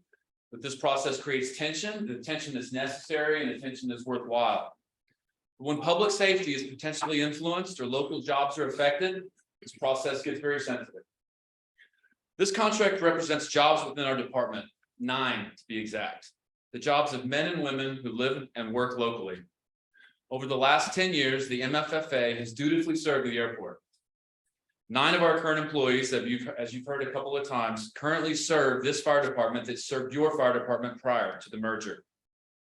Their professional experience and institutional knowledge is very difficult to quantify, but you've heard the number a couple of times. Those 9 employees represent 165 years of direct firefighting experience here at this airport. But it's also challenging to quantify commitment. Monterey Peninsula Airport District has distinguished itself as an outstanding contributor to the local community, dedicated to providing a solid platform for its local community. The members of the Monterey Firefighters Association want to support and continue that dedication and see retention of this contract as an opportunity to build on a foundation of collaboration for the future. It doesn't matter how we got to this place, but it matters how we proceed from here. And how we proceed is driven by responsibility to the public and to public safety. As publicly elected members of this board, and as publicly employed members of the fire service, we take an oath. We take an oath to protect the Constitution, and we take an oath to protect those we serve. Public safety is more than just a line item on a budget, which highlights the need for further deliberation and discussion for such an important decision. Public safety for us is more than just a financial decision. For us, it's about family. Your decision affects our family. Your employees became part of our family. All of us here in the room, everyone that's standing behind me, we want to continue to be part of your family. If we need to step up our game in the provision of service to the airport so that you see the value for money, let's have that conversation. Let's identify key performance indicators so that we have positive outcomes that we can point to and measure. Now more than ever, we need to find common ground to best serve our community and the community's airport. The opportunity within this fire contract goes beyond fire services. We share your interest to improve not just here at the airport, but for the entire Monterey Peninsula. Let's do that together. This is a shared responsibility and one that comes with a cost that is difficult to put a number on, but nonetheless, we respect this process. We respect the weight of your decision, and we will endeavor to provide you with the highest level of service possible.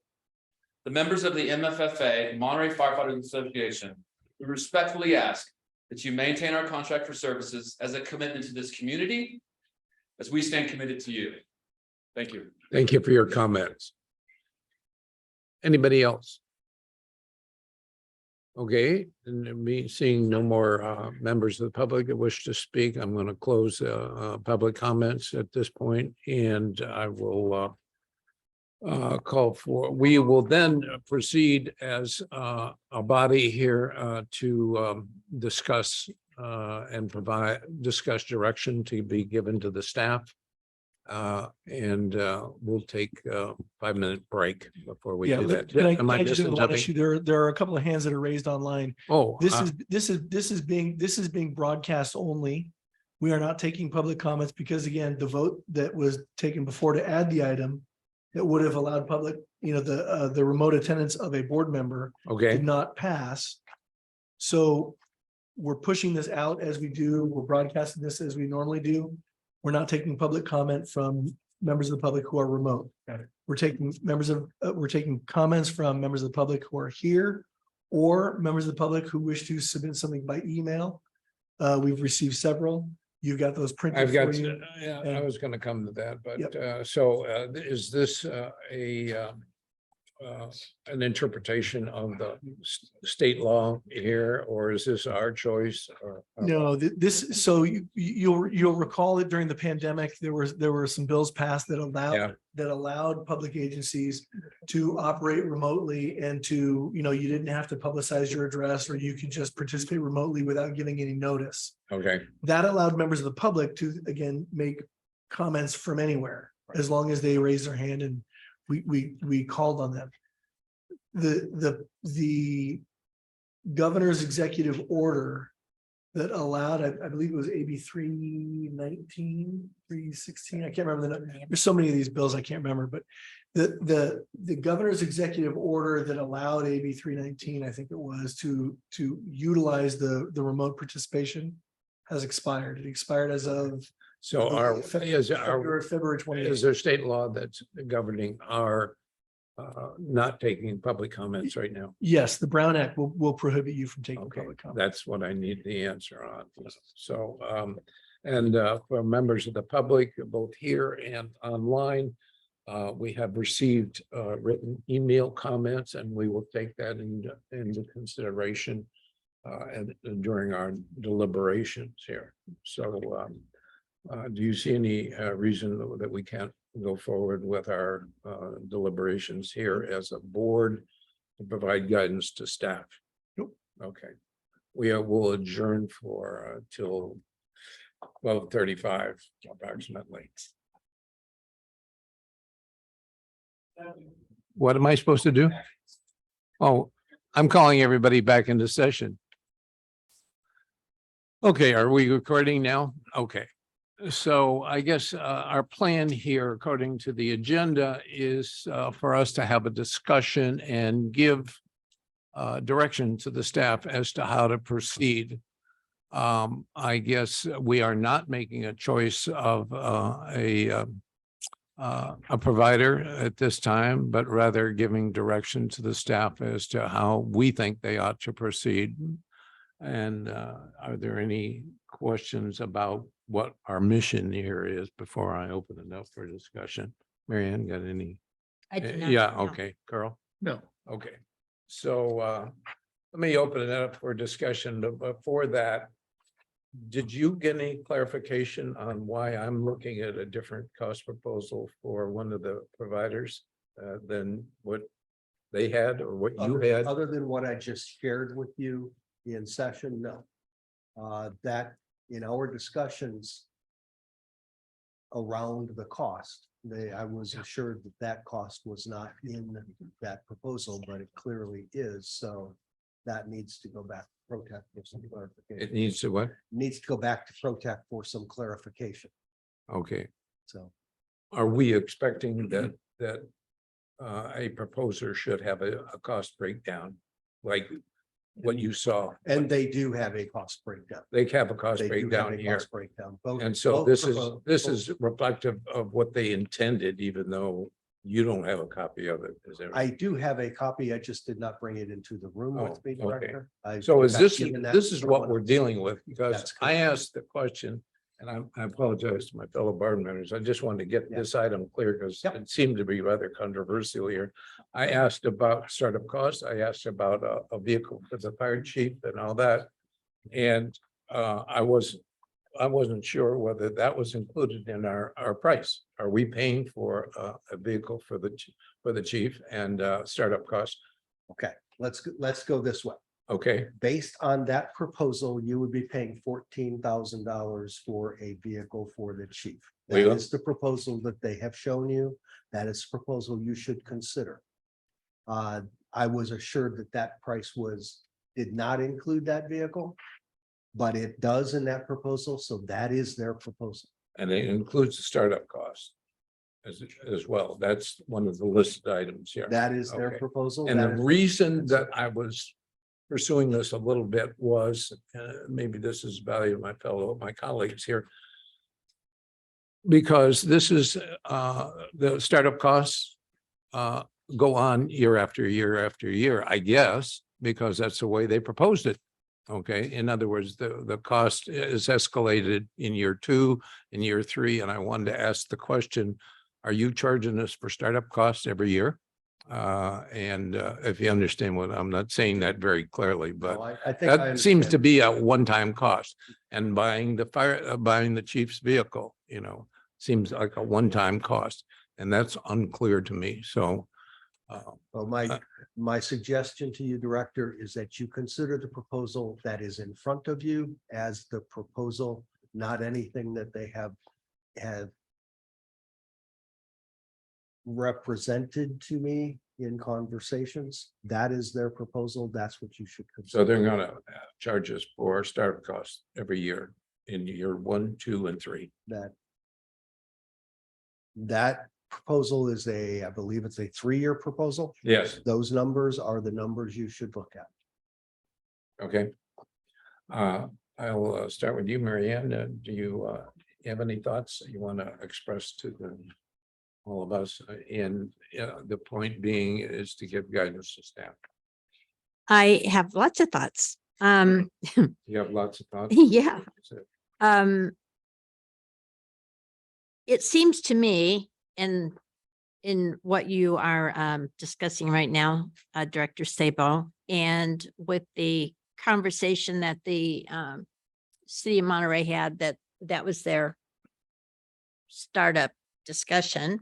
And it seems like there might be some movement in the ProTech piece also. It looks to me like it might be time to ask the staff to go back to see what the bottom line is before we take a look at this, because what I heard were a lot of maybe could be possible. No, that isn't what we said, but I think it is what you said when it's in writing in front of me. So I personally today would like to direct staff to go back to have a conversation. If I were to vote today, I'm going to be clear, this is nothing about the level of service or about the people who provide the service to this airport or to the employees of Monterey, but it is about the proposal that was given to us. For me, it was not a complete proposal. It was too loose and it was too nebulous, and it needed to be tightened up so that we could take a look at it. There's almost a $2 million a year difference.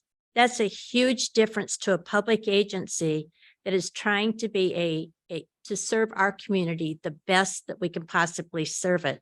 Anybody who looks at the numbers would go, wow, why are you even asking the question? But I think there were things that were brought up today. I would like to give everybody one last shot at it and to see what they can come up with. If the leaders of the city are saying this was just kind of what we were throwing out there and we think we could do better, I guess we'll see what can be better. But we're all in the hands of what the proposal is. We are financial stewards of the airport's money. And we also have we get money from FAA. We cannot just randomly decide that we're going to pay. This isn't, this is the only way I know how to say it. I'm sure it'll come back and bite me, but we can't overpay for something just because you're our neighbors, you're our friends, because we like you.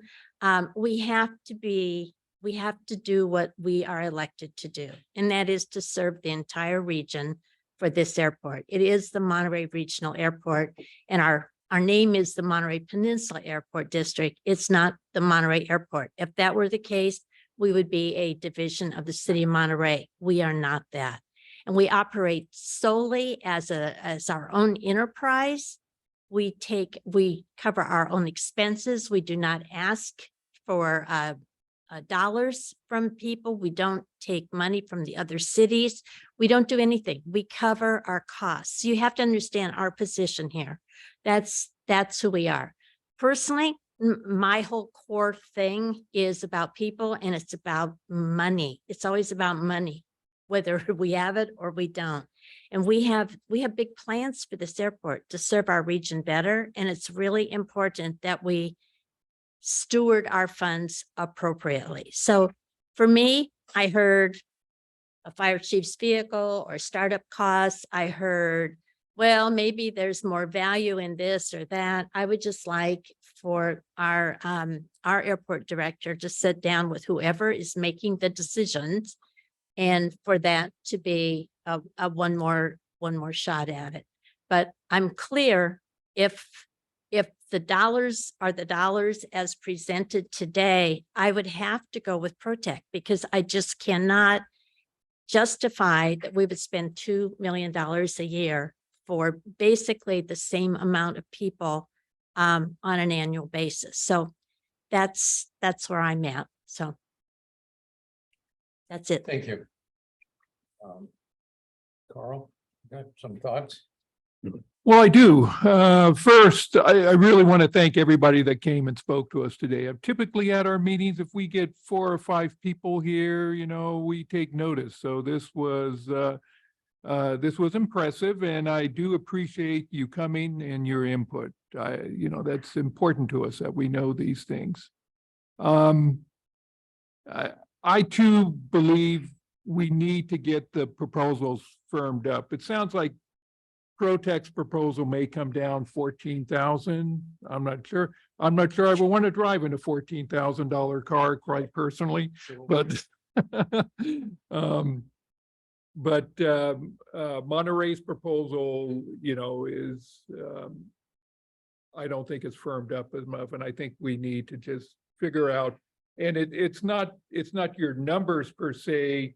It's you assessing the value of this new fire station, which I get. I think there's room for movement there. If there's any culprit in all of this, I think we just stop talking.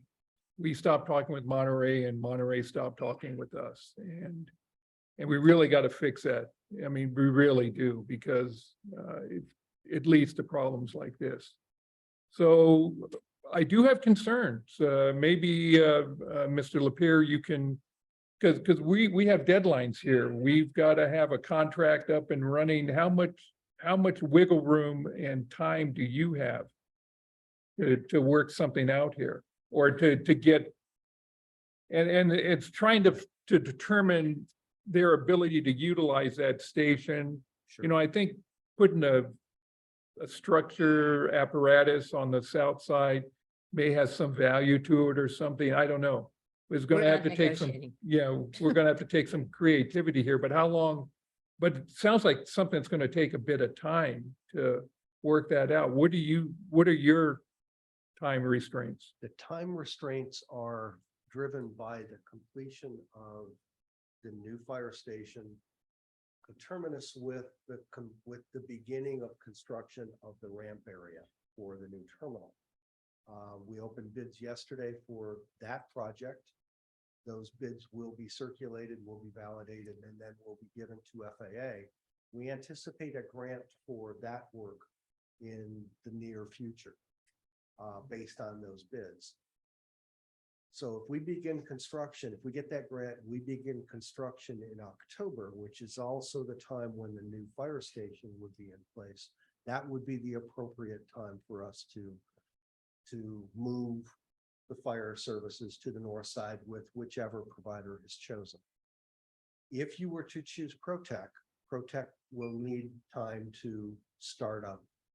How much time would they need, you know? Between 5 and 6 months. So we're at 5, so we're kind of on the edge. It's like a month is your best case scenario. I would be comfortable. The original plan was to get direction from the board, begin negotiations with one of the two, and bring you a contract back for action at the April 27th board meeting. That was an aggressive timetable, but we wanted to keep that front and center so that we could meet the longer range timetable. I believe we can probably push that off until the May board meeting and give us time to sort through all of the issues that have been raised today.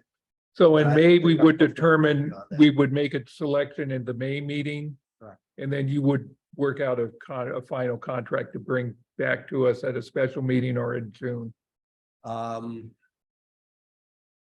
Preference would be that we have We have to do the new budget. proposals and we have a contract for you in May. Okay, That would be preferable. I would have to, City of Monterey, because they're here, is infinitely more flexible. They have the Right. staffing, they have everything that they need right now. It would just be a move to the other side. We need to be careful that we don't box ProTech out of potential by forestalling a decision longer. yeah, So yeah, that's that my. being said, I don't think I would want to go much later than the May board meeting to have a decision with contracting. Okay, Do you have the time to negotiate? We'll make the time. Oh, good. That's what you pay me for. Okay. Mr. Chair, if I might, also because we're in the middle of a budget process, I think we've also, I think you're going to have to be on a really short time frame.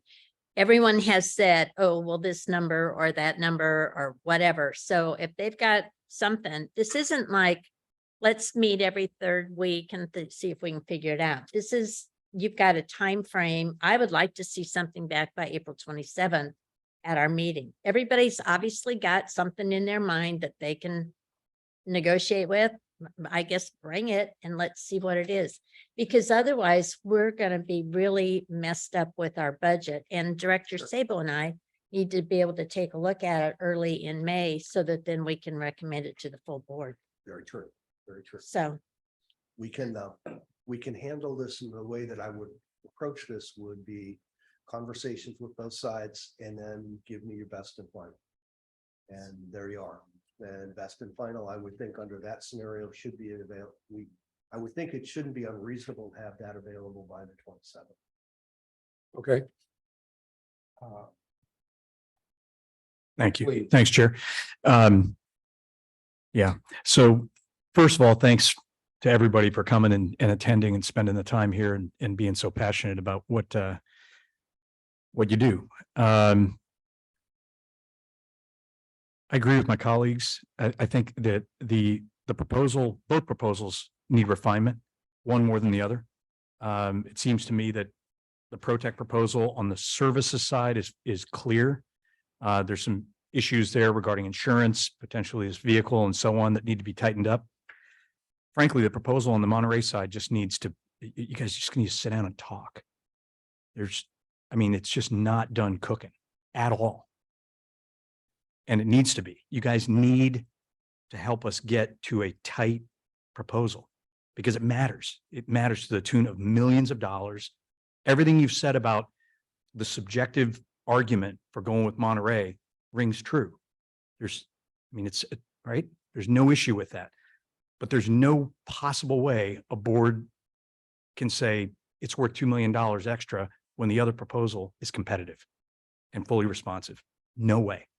So we got to talk, we got to get there, and we can, and we should.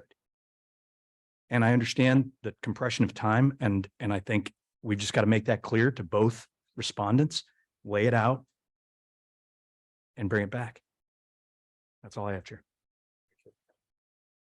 Well, after having listened to both presentations here, a couple of questions still are resident in my mind. One, I'm a little fuzzy because I'm not a fire person, not a firefighter, I'm not a chief, and I'm not certainly an executive director. I'm not clear about the staffing levels that on either proposal. I think the requirements for 2 in, 1 out, what is it we want to do here? What's the deal?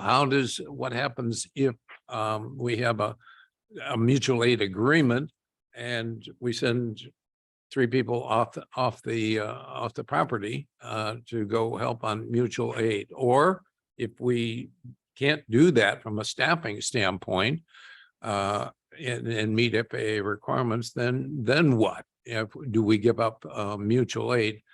I need better answers to those questions, and maybe they were answered and I was asleep or something. But this whole question of how many people are required in order to provide the services with mutual aid, and number 2, here to meet FAA requirements are still a little bit fuzzy to me. And, it comes down also to the questions that I asked during the 2 presentations, and particularly of the city of Monterey. What is the value here of having moving the, what are we paying for here if we're moving the firehouse from, across the run on the other side of the field? Is that a $1.5 million exercise that we're going through in order to retain what has been very good services from the city of Monterey? I don't think anybody can fault that. But if it's a $1.5 million difference over 10 years, 10-year period, that's $15 million. And we have a fiduciary responsibility to the public. And we do, as Director Leffel pointed out, we have to cover our costs with charges to the airlines and our concessionaires and all that. We're all self-funded out here. And we also may have to borrow money at some point, to build things. And we don't want to get into too far into our reserves. So we got to be very conscious of this $15 million difference over 10 years. I'm hopeful that with this indecision or lack of clarity on the difference between what we're paying right now for fire services from the city of Monterey and what was being proposed, if that can be narrowed down in a reasonable fashion. I don't know about whether or not it's feasible to run a truck from across the runways or around that access road on the at the end of the runway. I don't know whether that's feasible. And if it is feasible, how does that affect our costs with the city of Monterey?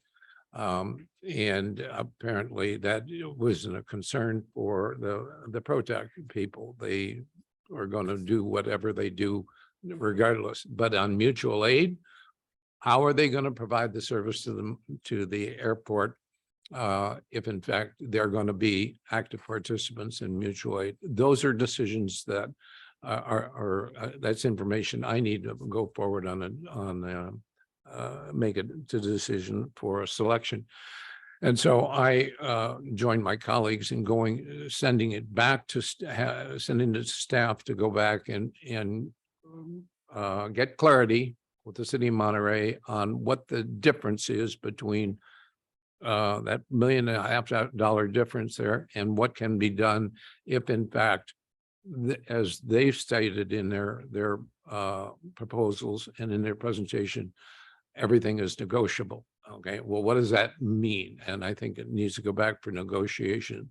And I think Protect needs to be a little clear on how they're going to handle this mutual aid and how they're going to do the staffing.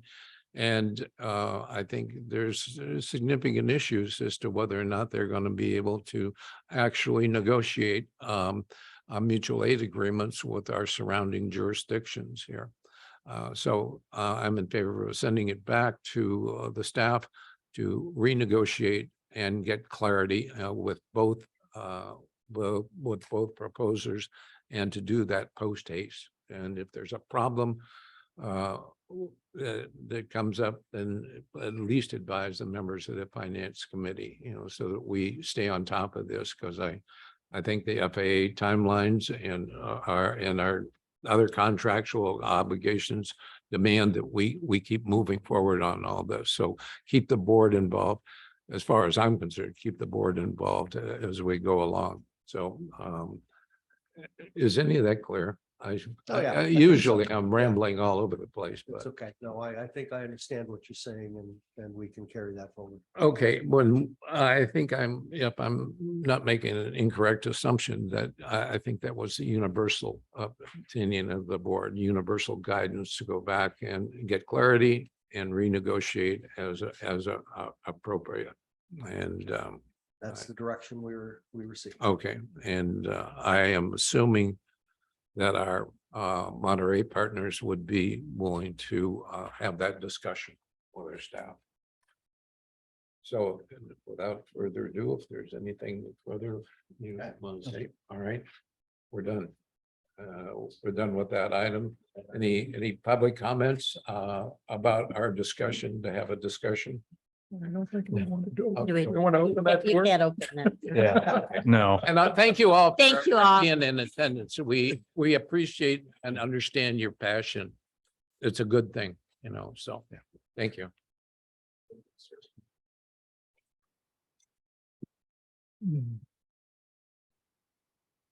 Okay, Next item. we're going on to, I guess, lunch is being prepared for us, right? Okay. good. Next item should take 10 minutes, right? No. Next item, well, I have a lot of questions, so. No. Answer your questions. Yeah. No. Here you go, Carl. Yeah. And when I get a hold of the director, the chair Sonny, that's or sticking me with this. Do we need a break of some sort? No, let's keep moving. Okay, No, let's keep moving. Okay. I guess our requirement now is to weigh in on this architect proposals, and we have a resolution in place that we're supposed to vote on, and which is in essence to go forward with these architects. And so we have before us the contract. Does anybody have any questions about the contract? anything you want to discuss before we go into discussing the resolution or taking motions on? I just like, I was not here in October. I did not participate, but I would just like staff to fill us in a little bit. Is there anything on this that were stumbling blocks, anything that you are like totally comfortable with, that there's anything that we should be aware of? I mean, I need some direction here, not just what I'm reading on a resolution and a I can tell contract. you, I can tell you from a more global standpoint, everything that's in the scope of work and everything that's in the contract has been fully vetted. Chris and I negotiated that at length with HOK. The negotiations were very amenable.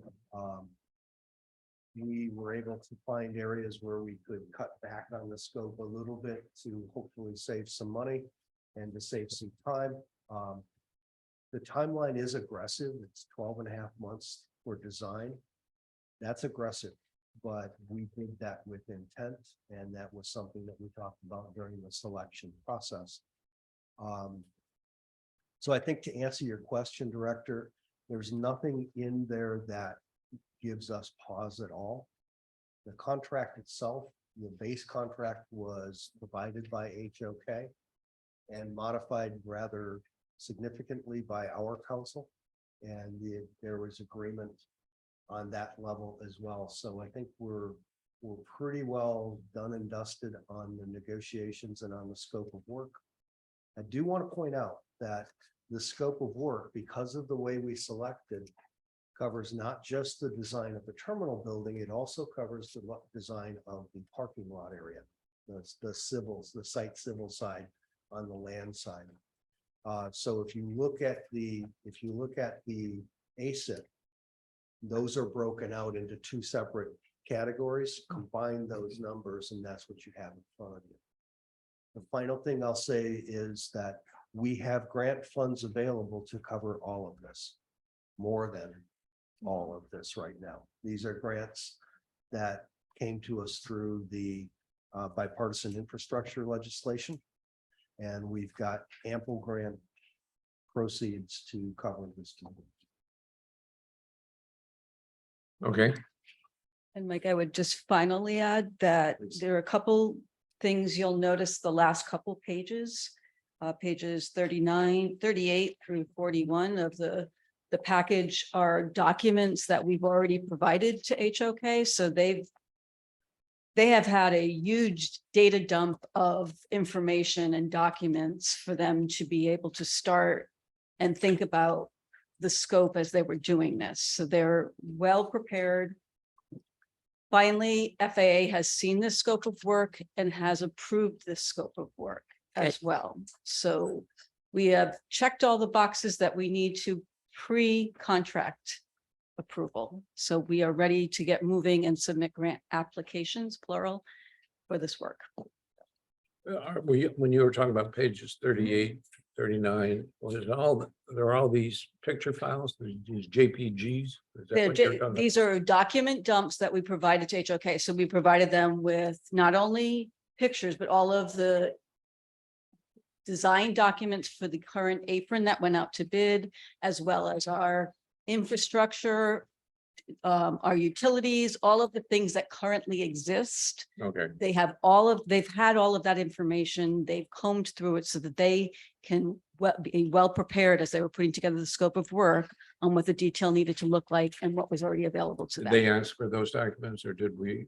It was a joint venture of asking and us preparing, because we needed to give them to them. They need to know Okay, what the infrastructure currently looks like to be able to design to that infrastructure. okay, good. I lost track. And does anybody want to ask a question about the proposal? I have a couple. Okay, sure, go ahead. So, Excuse me, what is this? Is this something because that's broken or what? No, The public. It's an individual who's just recording the meeting. Oh, you're Great. Oh, you're a member of the public. Okay, I thought you were somebody we were paying you to take our pictures. I was gonna put my bid in for I want to. Sorry, thank you. Next time he's gonna have a makeup consultant. That's it. On 541, I thought we could only have 5 gates. The initial is only for 5 gates. That is what we will be building. That's what I kept hearing you drill into my head when I kept saying, can't we have 6? And then I counted 1, 2, 3, 4, 5, 6 of those little things. There are, one is a future. So, and that was made very clear to them that we are planning the site to be able to have future expansion if necessary. This site didn't allow for that, where we currently are.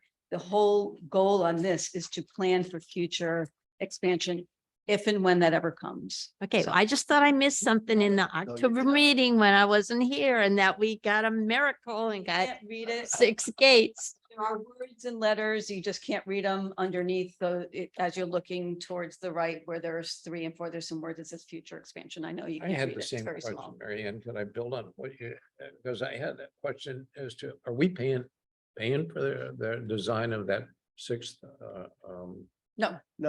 No, but when you know that you're ultimately going to be planning on expansion at some point, that consideration has to be taken into account when you design the original. And that was the intent. Okay, so, Okay. and that makes me happy. That was like, All right. that's good. And then, what's allowed here for them to come for community involvement? There is a charrette with you. And then we have also built in the opportunity for you to invite 5 people each to a public session where you can get their input as well. So all of that's built in here, which then gives you the opportunity to tell us what your vision is, to hear from community members what their vision is, and to have that information shared with the architects. Mary Ann, can I follow up on that? Sure. I just want to make sure I understand the public input. So 2 charrettes, A charrette with the board. a charrette with the board, Charrette with the public. with the public. Yeah. And the 5 each, is that just some kind of random sort of crowd control measure or? Okay, That's simply it. Okay. There's- Why would we limit it? Well, there will also be the opportunity on a website, to also have other input, but for that visioning to be able, for them to be able to control that process and get solid information, you need to, we've said 5, so we have over 30 people in the room at one time so they can control it, but there will be ways for other people to still have input. So it's not just that, but with the one-on-ones. Yeah. What's a charrette? Charrette is kind of like a Get together. brainstorming it's a session. workshop. Yeah, Scott just asked that. It's kind of like a brainstorming session. You'll look at what your likes are and what your dislikes are, what your color, what your feelings are. When someone says to you, just as an example, you want a sense of place, the charrette will help you define for the architects what your vision of sense of place is. It might be, do you want to have a coffee shop? Do you want to have parking next to the building? I mean, it's open to anything, Bill, that you can say. So I'm just going to say, this is a huge expense. It's a huge commitment to the community. I cannot see limiting it to one meeting that the community is involved in. And I don't care how we do it, but I believe if we just put up whiteboards and said, what would you like to see in a new terminal? And we don't even have to have the architects here.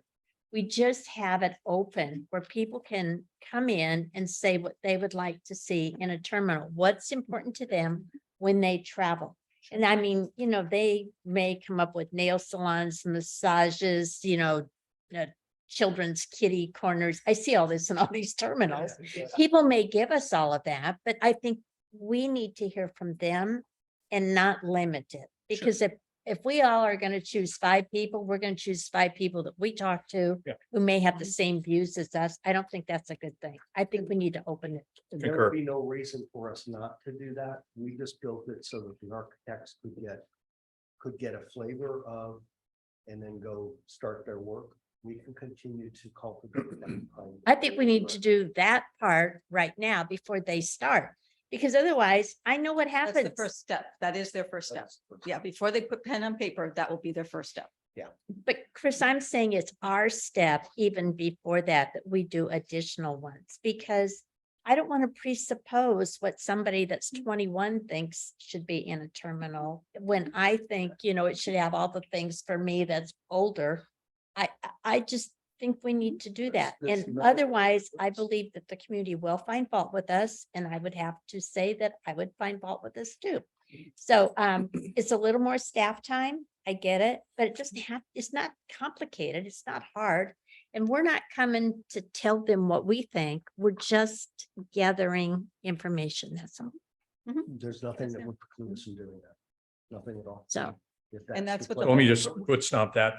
I would strongly urge that we, at the front end of the charrette process, go with a open public session. If, I mean, quite frankly, I'm not worried about cast 1,000 showing up to our charrettes. I mean, I wish we'd get more, but I'm not worried about that. I am worried about not taking early public input That's in the a first month and a design half. Yep, process. and that is the first month and a half. Okay. Before they even get to any design, that is what they're doing. Yeah. Awesome. And we can, in that month and a half, do our own exercise with the community as well. Great. No problem. Okay. No? See, I have just the opposite problem. I was thinking, do I know 5 people that I could? Aren't you a builder? Yeah, the owner builder. I have participated in charrettes before that architectural firms have done for city projects.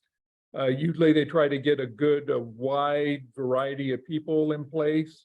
I think it's smart to invite people, because we've had it before where we open up to the public and nobody shows up until the plan is done, and then people take exception to it, but they didn't really participate. So yeah, for us, inviting people, I think would be good.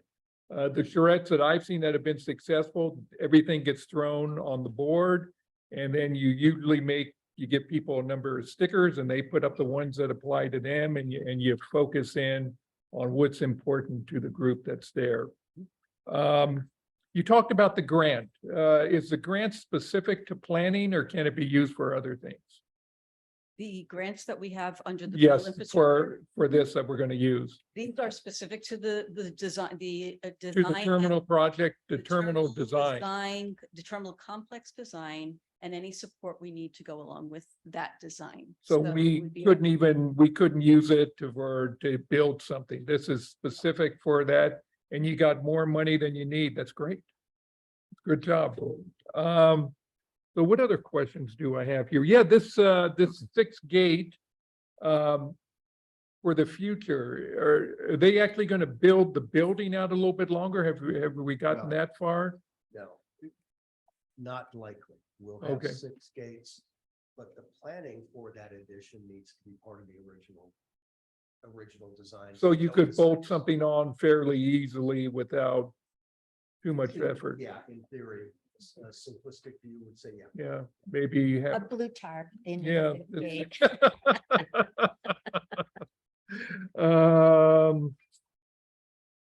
Gate building grants. No, those are the only questions I have. Good job, guys. Thank you.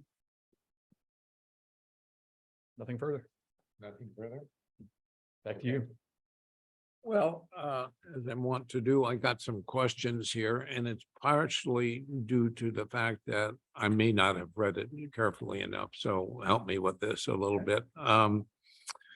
Where's the RFP for this? Did we actually have a request We for did a proposal? request. Where is it?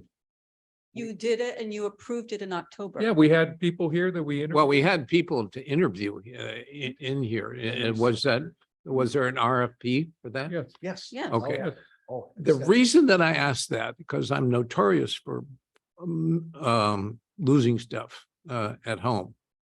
So I went on the website for that October 21st or 22nd thing, and nothing was there. So I looked around for other RFPs as related, other places on the website for that RFP. It wasn't there. There is nothing about the RFP on there. And so I couldn't recover it for that meeting because apparently we didn't post it at that time, or maybe we did and we took it down. But It was clearly posted. We were it required was to- clearly It posted. was clearly posted. But we haven't awarded a contract, but we took the RFP down before we You went- awarded you a went- contract. You went through the selection process. Yeah. And we've been negotiating for the last couple of months. Well, to schedule you know, it. okay. I RFP want to was- restate this clearly, because I'm bringing it up again, the RFPs are a part of our business here, and until we award the contract, I don't think it's appropriate to take all the information related to that potential contract down and see whether or not they were, well, from board standpoint, whether they were responsive to the RFP. So that's just a comment I have. And on page, let's see, page 1 of 3, I didn't quite understand under that discussion at the bottom, the dollars. We've got a lot of things in there. We got entitlement grants, build, grants for terminal design. So how is this getting paid for? Which grants are we using to pay for this Both. thing? Both, and the reason they're separated there is because they have different matching requirements. So our bill entitlements come in at 90.66% FAA, and we have to match it with 9.34%. The $3 million that we got through the competitive bill ATP program, Airport Terminal Program, is actually 95% FAA and 5% match. And that's why we're moving this forward, because that ATP money comes in at a higher FAA input. So it's really good for us to get as many dollars out of that ATP terminal program as we can, because it's almost 5% less that comes out of our match. So this is coming out of both those programs. We'll use the $3 million up to the penny. And then we will go to the 4.2 that we have available and use as much of the balance of the contracts under that component. And FAA said we'll do percentages. So if it's the. Okay, so how much is it? How many district funds are we gonna have to put in? I understand it's PFC money, but it's not, it's our money. Okay, so how much PFC district funds are we putting into this project? Well, we also have administrative costs that'll be on top of this. So this is just this one contract. For the 3 million, we'll put in $150,000. And then for the balance of it, we'll put in the 90.66, which would be probably about $200,000 in that range. I haven't done the exact, because again, we have to put it all together and add our administrative costs on top of it. So it's gonna, out of PFC funds, we're gonna put $200,000 plus some undetermined amount of administrative costs in there. Is that kind of what I get?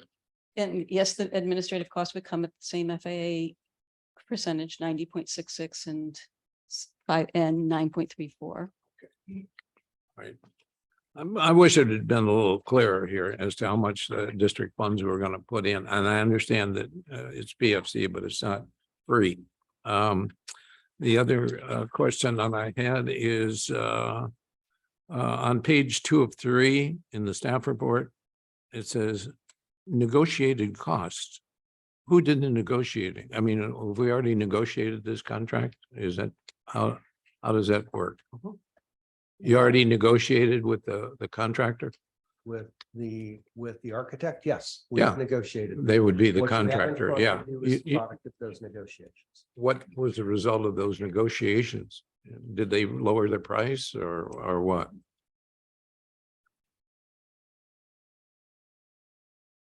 The negotiations really were around the scope to Scope of begin work, with. yeah. Obviously, you have to negotiate what you're going to pay for. So the scope became the primary focus for negotiations. And we were able to pull some things out of their original proposed scope that helped save money. But when you do that, what you do is you negotiate the scope of work first. And we did that. And then the negotiated scope of work, the agreed upon scope of work is then priced by the consultant, or in this case, the architect. They provided us with that cost. And then we went through the independent fee estimate process where that proposed fee was reviewed by another firm to confirm that it is in fact in line with market standard. So we've gone through all of that and quite successfully. We were able to reduce the scope in some places that we felt maybe there was a little bit too much. And we were able to extract from the contractor, from the architect, a price that met market standards. And Okay, was is that verified that by IFE. IFYE, whatever that is? Yeah, I independent what is assessment. that? That's a third-party review of. Is that Kimley Horn doing that? Or, On this one, yeah, it was Kimley Horn with their subcontractors do that. That is a federal requirement for grants that we follow for every consultant contract that we do. So it is a Okay. requirement. So you hand over the scope of work to someone that's going to do your independent fee estimate. And they tell you what it's going to cost. Then you get your cost from the actual consultant and you compare all of the two. And you make sure that everyone understands the scope, and we came within 7% of each other, which in FA's world is perfect. It has to be within 10% to be considered a good quote or good cost. So we've done all that. okay, so Kimley Horn looked at it and they said, okay, that works at 7%. They looked at it and they gave us their fee for doing the same work using their consultants. So they gave us a Oh, fee okay, that was for the whole piece of work. And then we look at the one that they have, and then we get the fee from the actual consultant that's doing the work, and we compare them. okay, And if they are off by, a lot of percent, then you start talking to them. Did you understand that how did you come to this conclusion on the scope? How did okay. you come to this? So did our proposer come in 7% higher than Kimley Horn? Yes, they did. Okay. Is there any reason why they did? I think that's just a function of the size of the company. Okay. It's not unusual for a larger company. All right. Like we selected. I noticed in that page 5.1,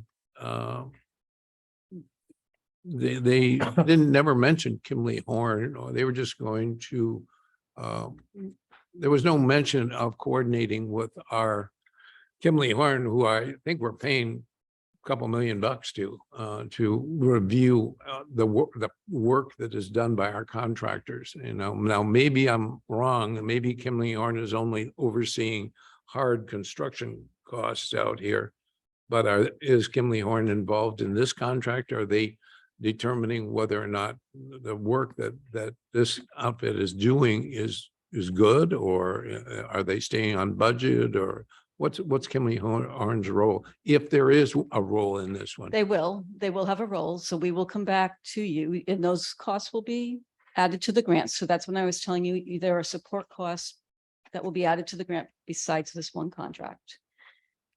We will bring back a contract amendment to you for Kimley Horn to look over the design, because we have a responsibility to look at design and make sure it meets California building codes.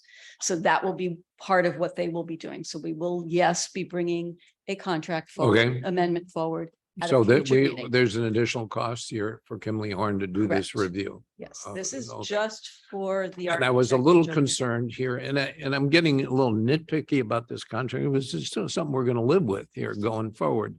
And they wrote this contract. We didn't. Okay.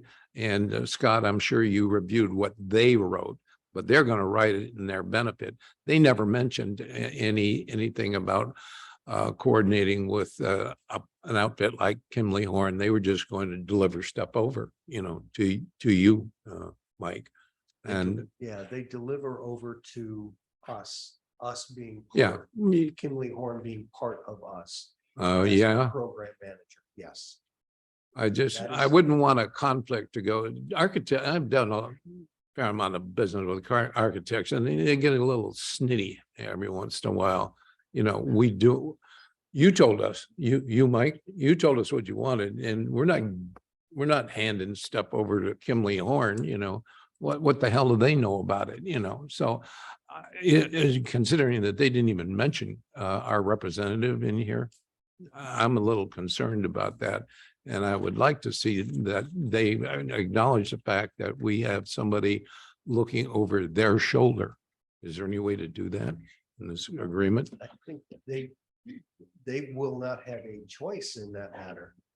When we bring to you a contract for Kimley Horn's program management services for this component, they will be told that our program manager is Kimley Horn. Now, They know that. A lot of work with. I'm pretty sure that this kind of goes along with stuff they've done before, but I guess I'd feel as one director, I'm a little more comfortable if they acknowledged up front that they're going to be working with our representative out here, even if it was just a memo to them or an email to them. Well, I would speak to those pages I've pointed out to you, pages 38 through 41. Kimley Horn already gave them all that. They've already had those discussions. They know that explicitly. that that's what's I gonna be understand. happening. And I was pretty sure that that happened. I just like, if words mean something to me when we have to live with a contract going forward and they have to live with a contract, then we know everybody's friendly here, you know.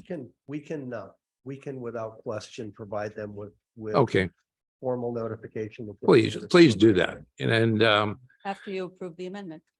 let's see, I was a little concerned, this may be standard standard architecture language and doing business with architects. I have this sneaking remembrance of this kind of controversy coming up. They own the damn stuff that we paid them to create. And they're just going to license it to us. And I mean, that bothers me a lot. Scott, could you weigh in on that a little bit? Yes. If we want to do something else with this thing, we want to provide those documents to somebody else for other purposes that we have to get their permission. And if they Yes. withhold their permission, we have to pay them or what? How's that? So the documents you get, these are copyrighted. That when an engineer. Well, puts they their- copyrighted them. When an engineer puts their stamp on a document, on blueprints, they're copyrighted. Whether it's buildings for a home or for a remodel, or anytime an architect puts their stamp on it, those are copyright protected. You have the right to use it. You have the right to, you know, in this instance, the plans will be intended for our use here for this property.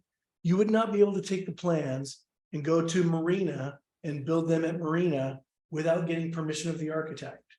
Now, forget for a moment that you don't run the Marina airport and that would be feasibly impossible. Forget that for a moment. But the idea is you will own the plans, you'll get to use them and do with them. We as don't you own the need. plants. They said we don't own them. No.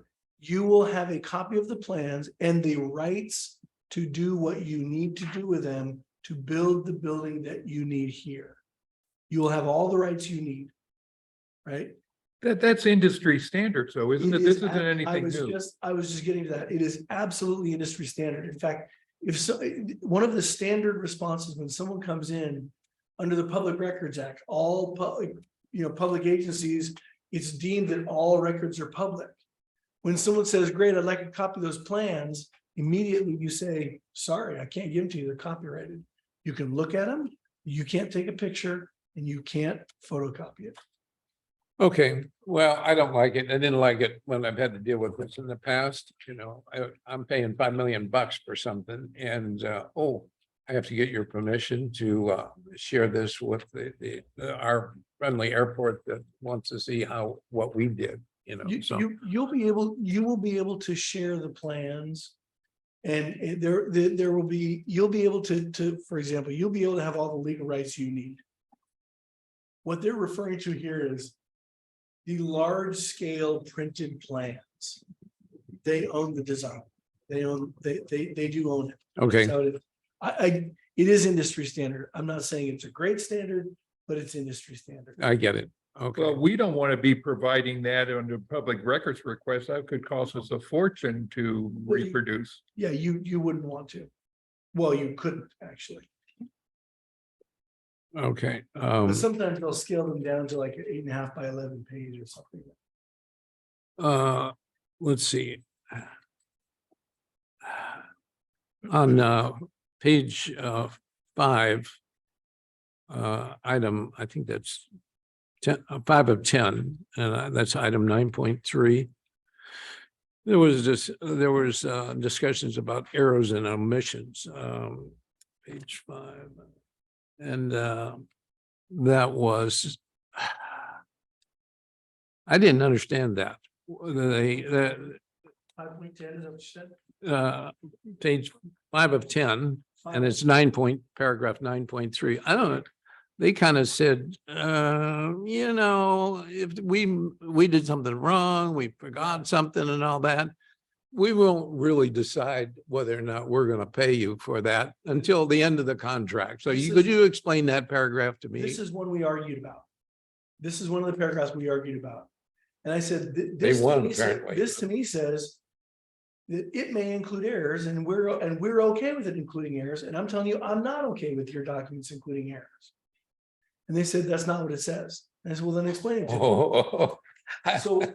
So what this says is that the standard of care in the industry, in that industry is that there is a particular standard of care for architectural documents, and that they will meet the standard of care. And if there are errors and omissions, they will correct it. What they are reserving the right to do is to determine what the extent of the corrections mean. For example, if it requires a building to be partially demoed and demolished and rebuilt, then we're going to have to determine what is the cost of that. We do that at the back end, not at the front end. And again, we went back and forth on this provision. This is not my favorite. I will tell you, I tried striking it, then I tried revising it. They did let me revise it. And I've revised it to a point where now I'm good with it.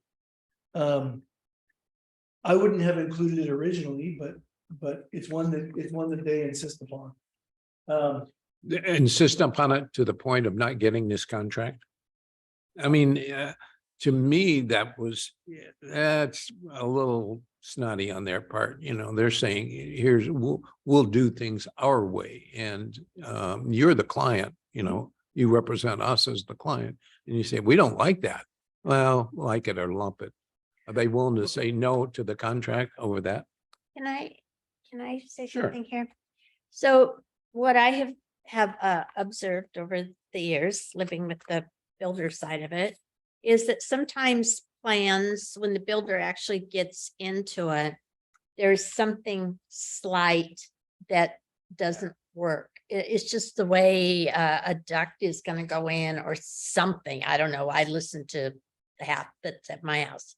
So I read this to understand that they may make a mistake when they're drawing, because when it gets to the actual function, that there is something that needs to be tweaked in some way. That's how I read it. So they're saying, hey, we might, and I don't know, I think it's pretty standard that sometimes things do happen between the architect and the contractor of how something's going to build, how something's going to be put into process. So I don't have a problem with it, Bill. I read it and I went, and then I went back and kind of put practical knowledge with it. And I went, okay, I get it. So Okay, I don't think it's letting them off the hook. I can't imagine what you're going to do if we confront a situation where this comes up. I don't know, what are you going to do?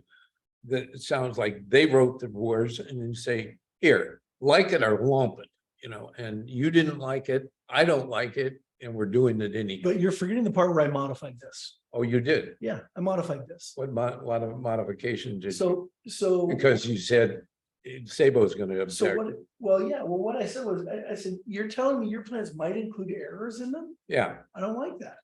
And they said, well, so the part that we modified is the part where it says that HOK will amend their plans as part of the basic service.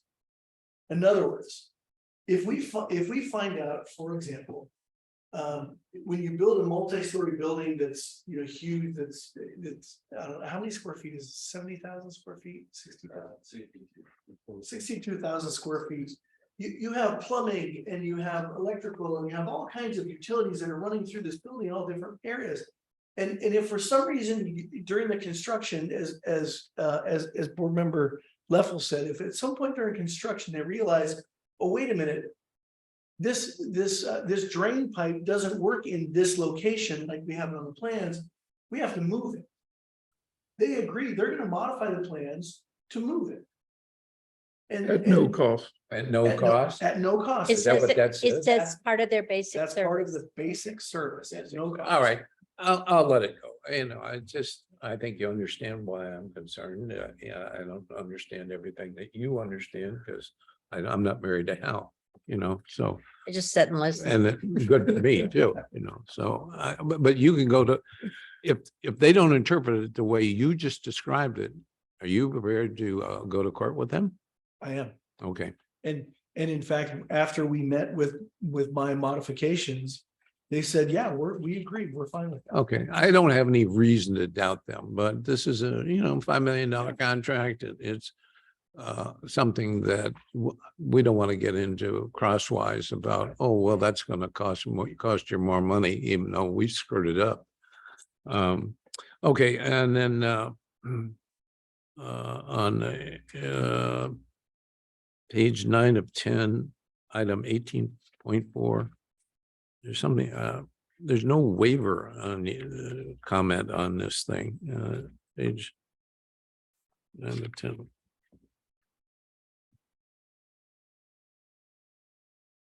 Let me look at this. 18.4 says the failure of either party to insist in any one of or more instances on the performance of any obligation or right under this agreement does not constitute a waiver or relinquishment of such obligation or right with respect to future performance. What the hell are they saying? And would you put that in layman's terms here a little bit, or maybe you don't understand? I know exactly, it's what we call boilerplate. 18.4. So what that says is if there's a provision of the contract that requires them to do something and we don't, if they don't do it, if we don't enforce that right, we don't lose the right to enforce any other portion of the agreement. Unfortunately, under contract law, in the old days, if you didn't enforce every provision, you lost the right to enforce others if you didn't enforce certain ones. So what this says is the fact that there may be a provision that one or the other party has to do, and usually it has to do with payment. Okay, If we don't enforce that, it doesn't mean we can't enforce some of the others. That's all that says. okay. I figured there was some legalese. Well, it is what we call boilerplate. language. Yes. It's- Yeah, I know. They have a whole file cabinet full of boilerplate. They said, here's our contract for you. And then I didn't see it because I didn't look maybe far enough, but what if they fail to perform on time? What penalties do they assume? I didn't see anything that says, you know, we got a timeline and we expect to be done by this time. And then 6 months after that time, they're still not done. You know, is there a penalty or how's that work? Yes, there is. Let me find it.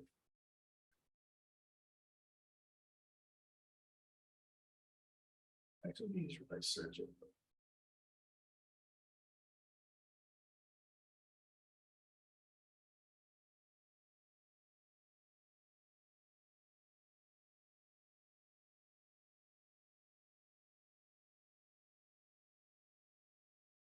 Okay, so in item 4, in paragraph 4.1, it talks about the schedule in attachment A.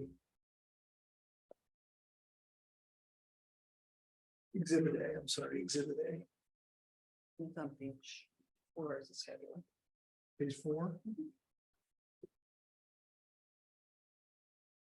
So there you go.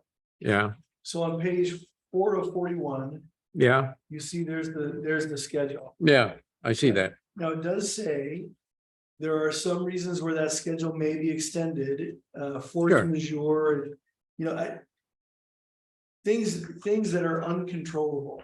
I get that part, but what if there are no force majeurs and we did everything we were supposed to?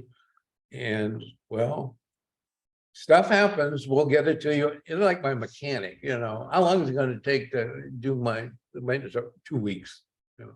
2 weeks means to him 6 weeks and maybe, so this is kind of critical that we get this performance reasonably on time. Is that a true statement there, Mike? Yeah, it is clearly our preference to stay on schedule, and we will do everything we can to keep them on schedule.